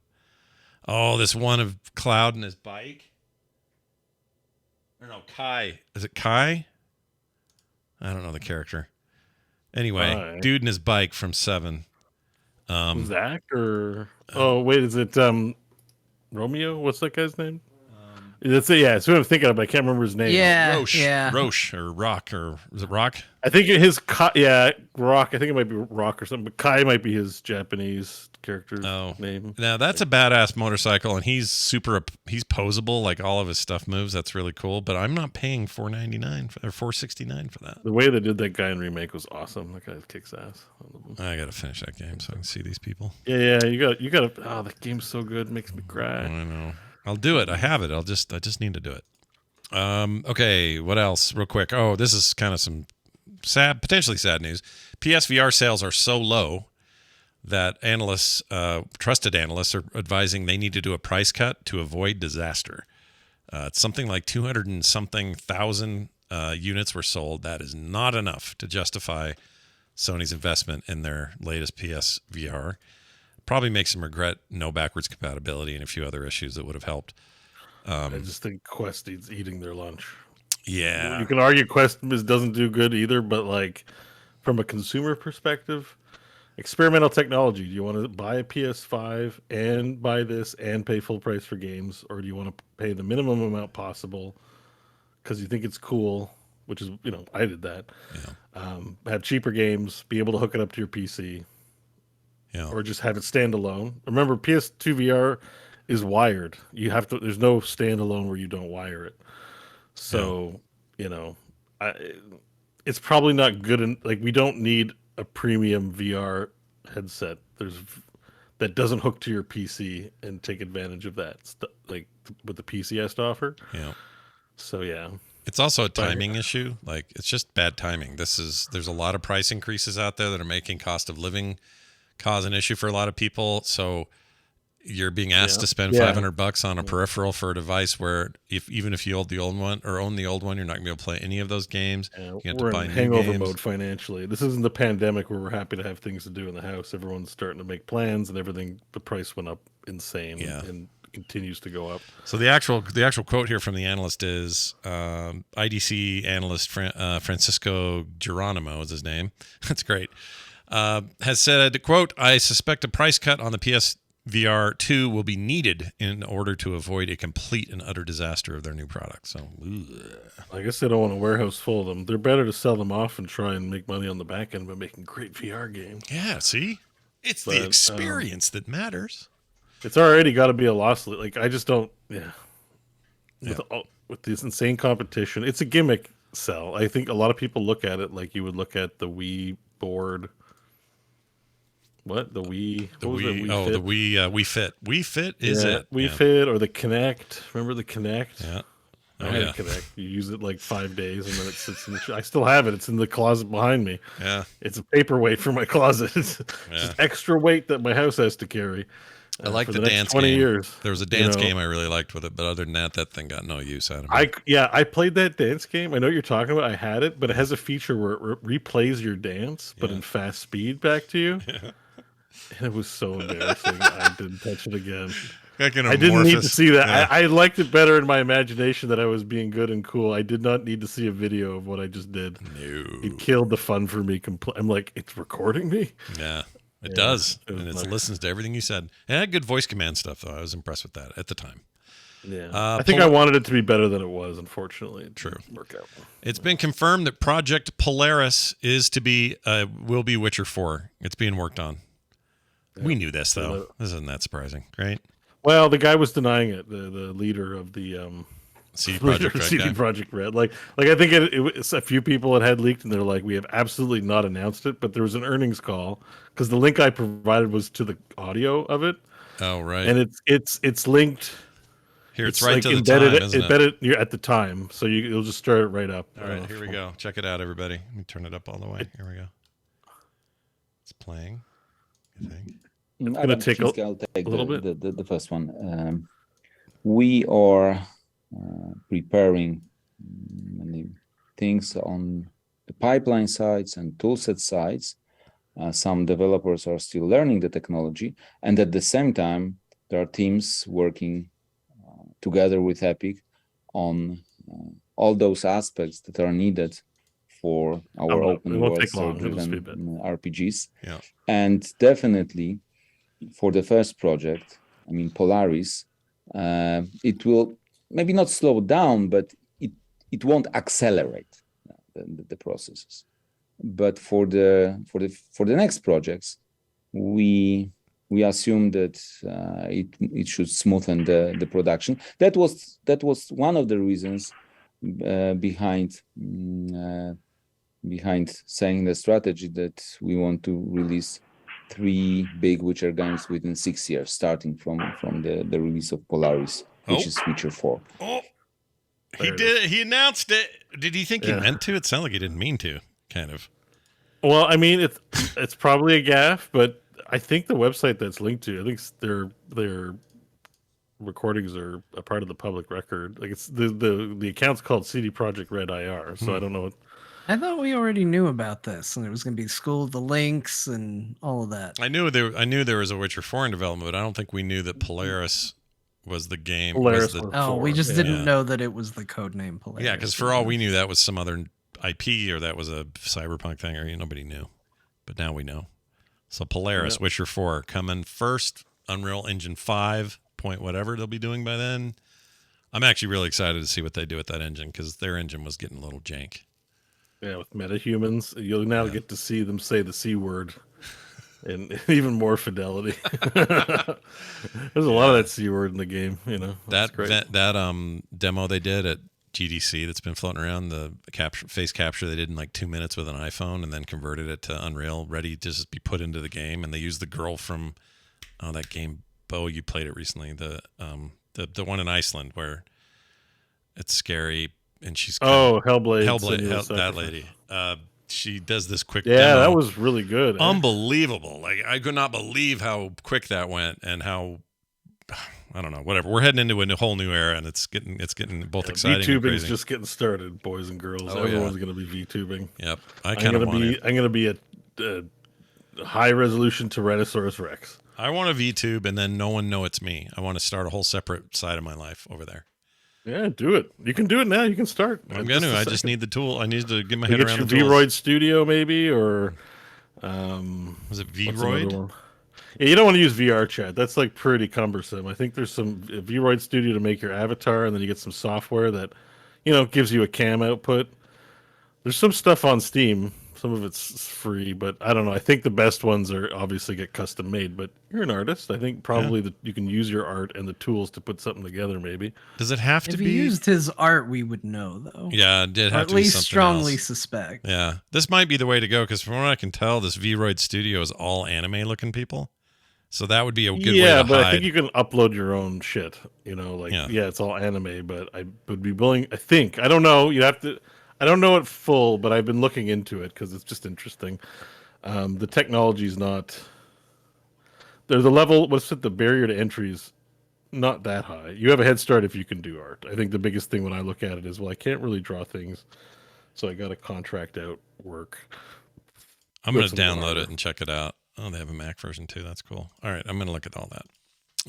And so if you guys see a really popular VTube channel show up that you have no idea who it is, it's probably not me. Okay.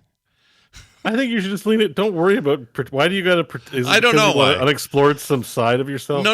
It's not that. It's like the next phase of my life could be tricking the whole world into thinking that some, I don't know, 19-year-old hot up and coming VTubers out there rocking and rolling. I'll do some voice stuff so I sound like I'm 19 again. Like I got this. I have this whole idea how I can go next phase with this, but it's all dumb and I'm probably not going to do it. Okay, but you want to be young again. Well, finally just do a big face reveal and be surprised. It was me all along. This happens all the time. There's some Korean influencer that everybody thought was like an 18-year-old girl that fixed up motorcycles, and one of the videos glitched and it turns out it was some 58-year-old dude who's been doing the whole thing the whole time. He was just faking it. I don't know why I find that fascinating. I don't want to fool people. The goal isn't to it's the Joey Pants conundrum. Right. I know the steak isn't real, but it looks like steak and it tastes like steak. Yeah.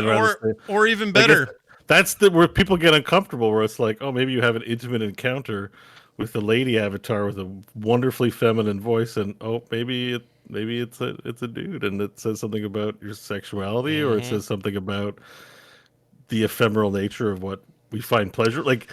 It's fine. It's probably fine, and all that stuff that's in between. Yeah. In that exploration, where you're not. This isn't pervy stuff you're doing. You just want to be I want people to be into me because I'm a kid. Because people just seem to gravitate towards youth, right? And there's something kind of fun about that. And I think as you get older, you definitely miss. I mean, I start to miss that too, where I just want to be 20-year-old, and then I have to remember, well, I'm a 40-year-old, so if I say certain things, people are going to take it a certain way. You know what I mean? Like, I can't just be like, boogers, boogers, boogers, penis poo, and, you know, you're like, you're 43 years old, why are you behaving that way? Boogers, you know, boogers, like, boogers, penis poo. to me, it's like, say. To me, it's like Daft Punk. You never want to see under the helmets. I don't want to know. I'd rather the illusion of these eternal robot men making music. I don't need to see what's under there. And I know pictures exist, but I avoid them. They broke up too. Well, they didn't break up. They just quit making music. I think they still hang and stuff. It's the same thing. Yeah, but you know what I'm saying. I'm gonna test anytime I think there's a VTuber that's Scott. I'm just gonna go in and go, "Hey man, how's it going? You know what's overrated? Mad Max Fury Road.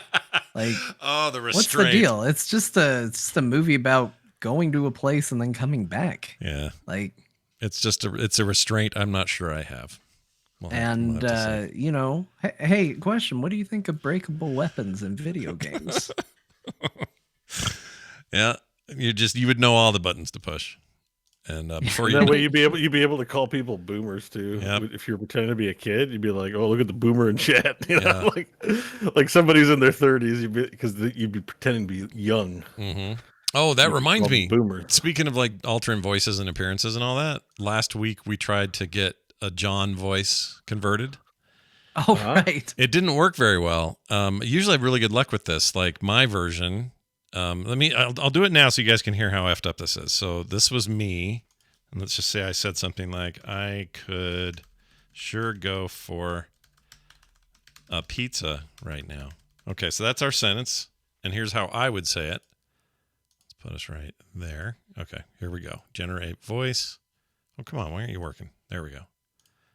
Okay. Whoops. Why didn't it play?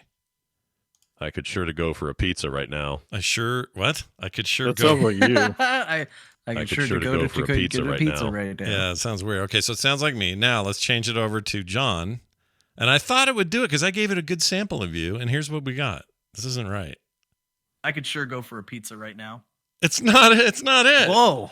There's like it's like 15%, John. There's a hint of John. But hey, I could sure go for a pizza right now. It's like me doing a radio voice. Yeah, it's really weird. Anyway, but I could change my voice in real time. I could do all kinds of things. Never take my helmet off. No one would know. It'd be great. You picked a weird time to sample me, though. I was kind of laughing and giggly and high energy because the show was almost over and I was gonna finally get food in my belly. It wasn't me. Like this right here is more me, just kind of talking more normal. Well, I tried to do it from Mario and I got this. Listen to this. I could sure go for a pizza right now. It's like not even close. Because it's all, oh, hello, you know, like that kind of stuff. It was all just Martinet samples, and this person is not Mario. Like, listen to that. I could sure go for a pizza right now. Right now. Right now. I'm breaking. All right. While you're bringing this up, because tangentially I did post something about this today, and it's sort of linked, so I just added it in, but we can discuss it real quick. But someone's working on a mod for Skyrim VR that includes using Chat GPT and the voice synth you're talking about.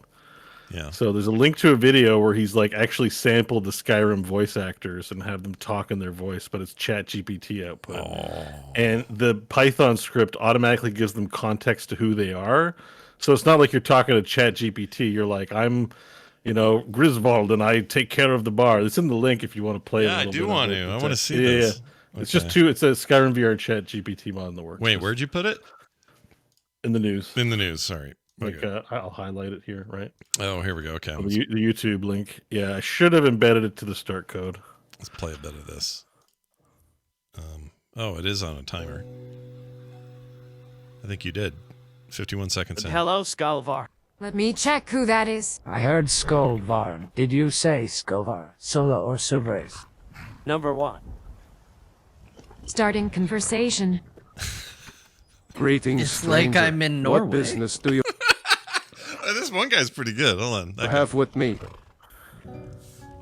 Greetings, my friend. My name is Hulda. I am the owner and innkeeper of the Bannered Mare in Whiterun. So the whole concept here is that that's they're ChatGPT ChatGPT doing context from whatever their inputs. So it's dynamically generating what they're saying. So even though the voices aren't perfect, that's still a pretty impressive thing to do. Yeah. I mean, this is like rudimentary, but it is what I was talking about a few weeks ago on the show, which is like, give the AI, like ChatGPT, some context. You're role playing. We're playing D&D, and I need you to play the role now of this character.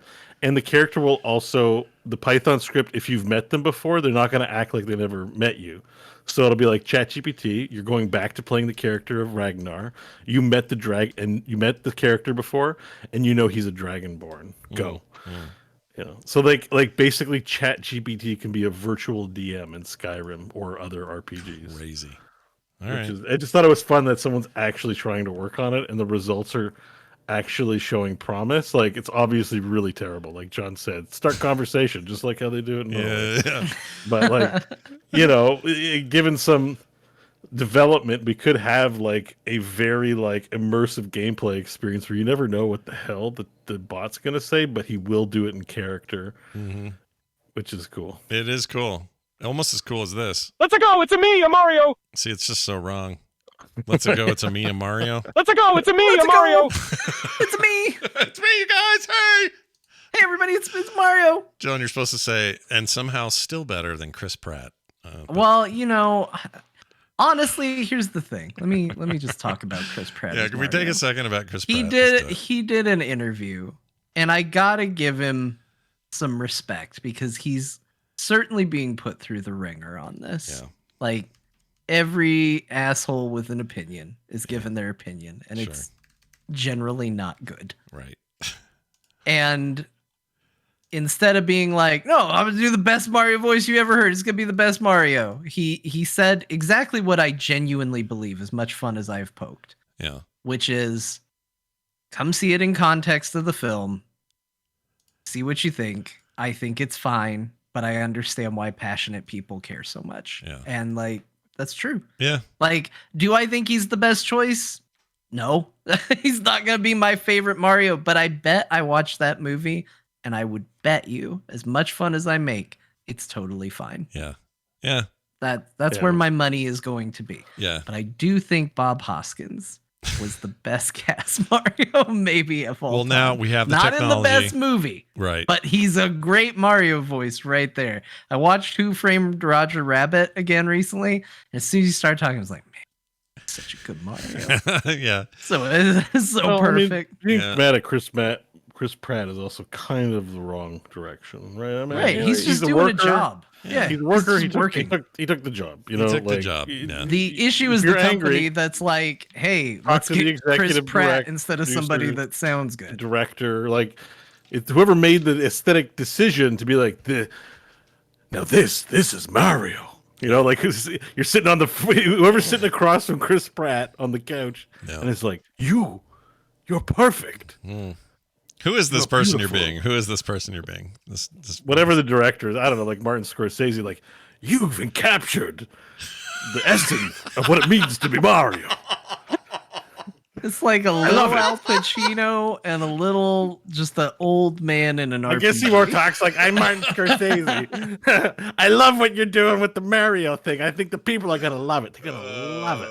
I mean, is that more Martin Scorsese? I don't know, but if Martin Scorsese was directing the Mario animated film, I would be stoked about that. He used to do, for a theater I went to as a kid, he used to do an intro talking about the importance of movies. And it used to drive me crazy because as he was talking, it would get to the end and he was trying to say, you know, films are so important and maybe you'll learn something about yourself. But the way he said it in the interview is he goes, and maybe you'll learn something about yourself. I was like, that is too many maybes. Why did we go with this take where he says maybe 5 times? Yeah. And it became a running gag with me and my family where we would just add maybes multiple times to conversations we would have with one another. Yeah. Yeah. So anytime someone says Martin Scorsese, I just picture him saying maybe over and over and over again. I think that's a cool thing to carry through the rest of your life with, though. I like it. Yeah, speaking of carrying things through your life, we have to carry this call through its fruition. Check this out. That's a good question. This is a call sent to us at 801-471-0462. They left us a voicemail. It's about combinations, and I'll just play it. Here you go. Hey, this is for the core team. This is Chad.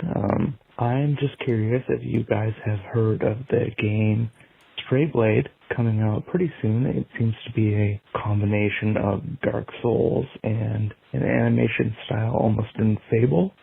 That being two of my favorite combinations, Dark Souls and Fable. What would be something that you guys would like to see with your favorite gameplay style and an animation style put together? Love you guys. This show makes me laugh every week. Please keep doing it. 359 plus. Let's keep going. Love you guys. All right. I'm not sure you said Fable or Sable or what the first game name was because the Fable, but the Treyblade is what I got. Treyblade. Okay, or maybe it's Is that a game? Is it Treyblade? I don't know. I couldn't find it, but the question stands like this: what combination do we want? Like, if you say the gameplay of, see, in some ways, I would say Elden Ring is the fruition of this for people that wanted the gameplay of a Souls-like and the exploration of Zelda Breath of the Wild or a large open world game. And there's your thing. It's not specific to animation, but there's your combination.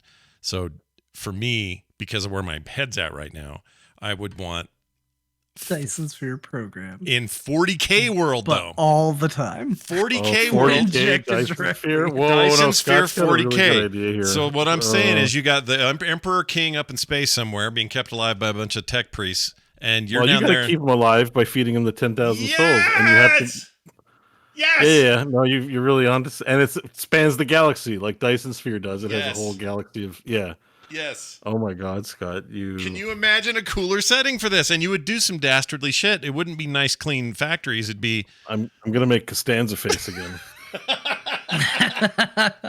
This is a good thing. I'm happy. I'm telling you, factory. They might make this. They make every other Warhammer game. I think this combination could happen. No, but it needs to be good. Like, I don't want to. Sure. I don't want one of the Warhammer sweatshop games. Well, sometimes they are. So, like, their game that's like that basically is the war part of Civilization is really good. That's like a really good game, and it's basically turn-based Civ, but Warhammer.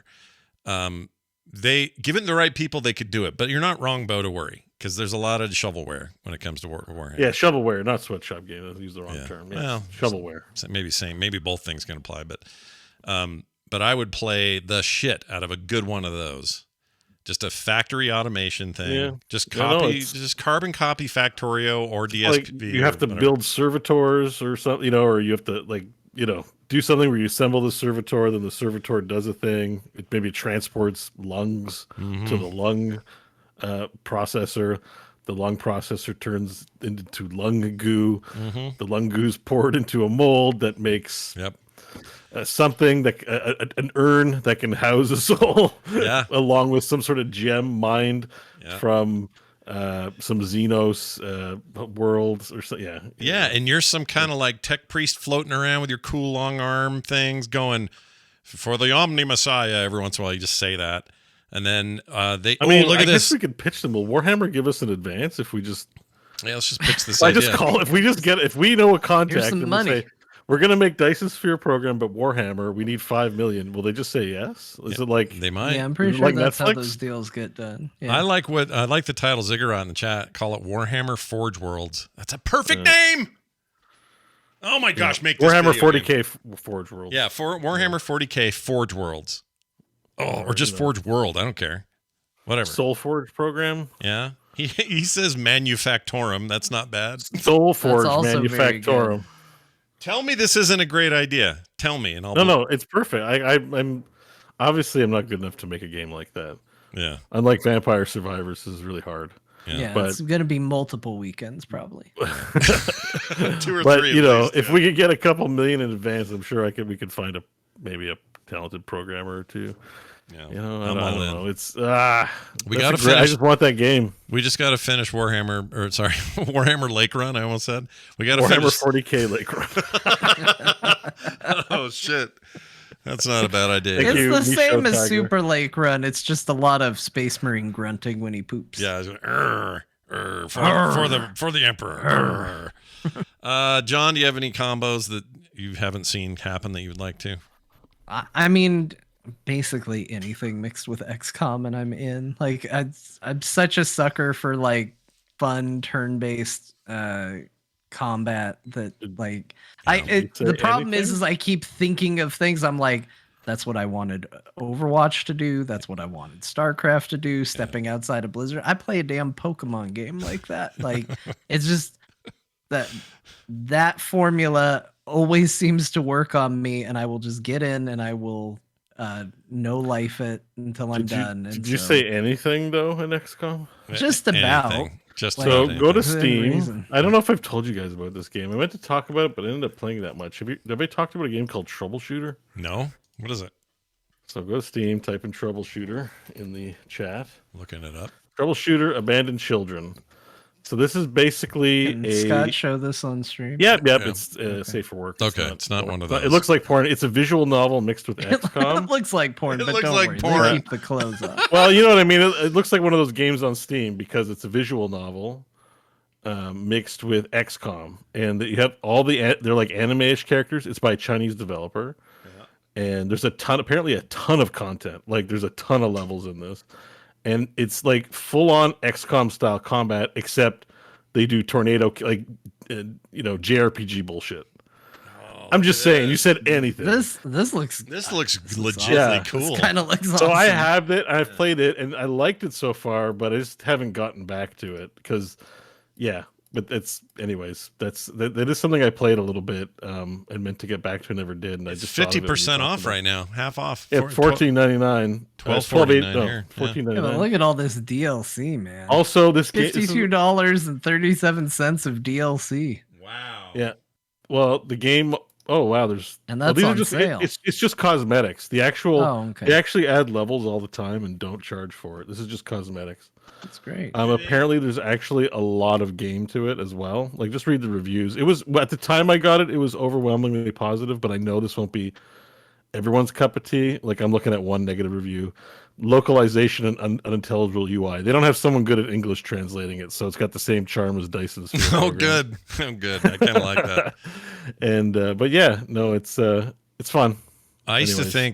think like my favorite bad localization was Japanese games because there was so much of it, and that's what you got to hear. But honestly, bad localization from Chinese games are kind of The Chinese are pretty bad at English. They're next level, yeah. Some of them are. I mean, I guess I could say the same about me. So it's not shade. It's bad. No, it'd be very like me poor. localizing a Chinese game, and like forget it. Yeah. It's never gonna work. But no, it's actually a pretty awesome for an indie developer. I think it's also a small team. Since we're not talking 2K games here, but it's just check it out. Maybe you like it, maybe you won't. It's $12, but it's XCOM. It's the only other XCOM style game I've ever seen, modern XCOM, that isn't XCOM. All right, or one of the other. I guess there's like Phoenix Point or whatever. Yeah, Phoenix Point's all right. I like that game. That's on Game Pass too, so no need to spend if you've got it. And there's the other one. Is it Biomutant? I think or something. I just really liked Marvel Midnight Suns, and that was great. Yeah, that was a fun evolution of the like That's a good gameplay mashup. style, and Yeah. I want to see more people get creative with stuff like that. Yeah, that's a good mashup. I'm with you on the turn-based combat, man. It's so much fun. Done right, it's amazing. Keep that stuff coming, internet. All right. Thank you for the call. You can leave us those voicemails at 801-471-0462. You can also text that number if you'd like, or you can send us an email to talktothecore@gmail.com. I want to say hi and thanks to some brand new patrons. We got a big handful this week. Ian Cameron, Rathcock. Rathok. Almost did. He almost got him, Rathok. He got him. Yeah, you know what? I'll count. You can count it if that was your plan. You got me to say it pretty much. But it's Rathok, according to this. That might have been his name before WoW made him change it, right? Like, yeah, maybe. That's a good point. Trevin Hayes Skunk. That's a cool name. Captain That's Vampire. When a skunk comes around and you just got to rib them a little bit because they're new in town. Mm-hmm. Yeah. That's my favorite indica is Hey Skunk. Oh, hey. I'm still thinking about Rathcock. What else? Captain Vampire. Captain Vampire is also pretty cool. He's the leader of the vampires. And then Melon Grace. These are all cool names and cool people that have joined us over at patreon.com/core show, where you will never get any commercials ever. You'll get pre-show content every week. You will get art in the mail now. You didn't get that before, but we broke through that record back in November, and now we're making up for it by backlogging it. But so I think the new record for 2000 is to get you to play scary games in VR. Is that it? Oh Lord! I think so. You're gonna have to set that bar very high for Scott. 10 grand an his exact episode. words were never again. That usually means it's costs money. You know what? If we got 10 grand an episode, I'd do it. Oh well, come on, you gotta be a little realistic. Man, I would love if we got 10 grand. That's what I'm Although, saying. seriously, if no everyone more who listens, worrying about groceries for me. if everyone who listens signs up, because I'm not to throw shade, but I like to bring it up. The people who support are like 2% of the listener base. Oh, always, yeah. And they are beautiful, beautiful people. They're the And I'm best just saying, if you humans. don't have the money, you don't have the money. But if we were to bring our conversion rate, up to like a healthy 20%, let's say. Oh my gosh. 10 to 20%, Scott is. I'm flying to Utah. I'll be able to afford the plane ticket. Yeah. And I'm gonna kidnap him and strap the headset on, and we'll stream it, even if he doesn't want. Even to. if I don't want to. I would do so many Yeah. things if we could do this. The thing is, I realize it's not always realistic to ask for such a thing, but if somehow you guys could get us to a place where everybody was making enough money to focus most of their time on core content, we could have I mean, yeah, like it'd be crazy. I would quit the day job, and you'd see me streaming more, and I'd be communicating about what other cool things. Maybe D&D would come back. Yeah, I'd tell the wife to raise the baby. Yeah. What am I Or doing? pay Raising her this to raise baby. the I'm child. making video game money That's now. right. We're not far off from being able to do that. Like, honestly, it's one of the biggest, if I can just be real for the moment, it's one of the biggest struggles is we're so close to that threshold where I can do that. Yeah, we're getting there. But all I'd like to say is, not a lot, but if you do enjoy the show, some of you have been listening for years, $1 an episode is all it takes. Is that the minimum? Yeah, Or is they it just do the minimum. Come in, $1? $1, you're in. It's $4. I mean, I think I bought 2 sandwiches at Wolfdown, the Dooner place, and it was $50. Like, Yeah, dude. prices are going up, but the price of core isn't. No, like the price of $1. we are cheap. We don't inflate. Okay. And we appreciate it immensely. I And wish I didn't inflate. Yeah. Oh my God. I inflate. I fluctuate. No, is it's what just I do. my pitch to say Otherwise, thank you for those who support, and I love you anyway, even if you don't. There you All go. right? So, Exactly. Very well said, Bo. So anyway, go check it out. Patreon.com/Core Show. All the details are there, and we'd love to have you. Also, join our Discord if you haven't yet. It's a fantastic place to hang out. The Core group or channel is really popping. There's always a bunch of conversation in there about all the latest and greatest, so go check that out. You can go find it at our website, frogpants.com/core, or go straight to frogpants.com/discord. It'll get you right in. And it covers all the Frog Pants Network. But if all you want is core, it's right there. There's a little channel. Hop in. Be a part of it. We'd love to have you. talktothecore@gmail.com is the email address. 801-471-0462 is our phone number once again. And now we throw it over to fast-paced Grandma, who will catch us up on what games we played today. Grandma, take it away. Good Lord, y'all talked for almost 4 hours. The hell is wrong with you? I thought this was going to be a short one. Well, here's the games they played, seeing as you might have forgotten from 4 hours ago when they talked about it. Yeah, they all played Diablo 4. And then Scott and John played the Resident Evil 4 remake. And then Scott played Dredge. That was the boat game. And he played Refactory. And then he also played Refactory during the Refactory period. And that's the game that's filling in for Dyson's fear when he can't be at his computer. Yeah. Bo played Diablo 4, Diablo 2, Dark Tide, and Farthest Frontier. What about John? He didn't play shit that you all didn't play. He didn't do anything. He just played Diablo, no-lifed Resident Evil. Yeah, that's true. No, Grandma's right. It's true. I can't argue with it. The one point we need to remind people of, if you want to see this live playthrough of Resident Evil 4 Remake with me and John, that is happening on Tuesdays at 3 p.m. to 5 p.m. So we're doing it in 2-hour chunks every week until we have beaten that game. That's a big recommend, by the way. It was very entertaining. Lots of fun. They're up on YouTube after, so if you miss it, definitely find those there, and you'll find that link on our website as well. That's going to do it for us. Thank you all for listening. Have a fantastic week, and we'll see you next time.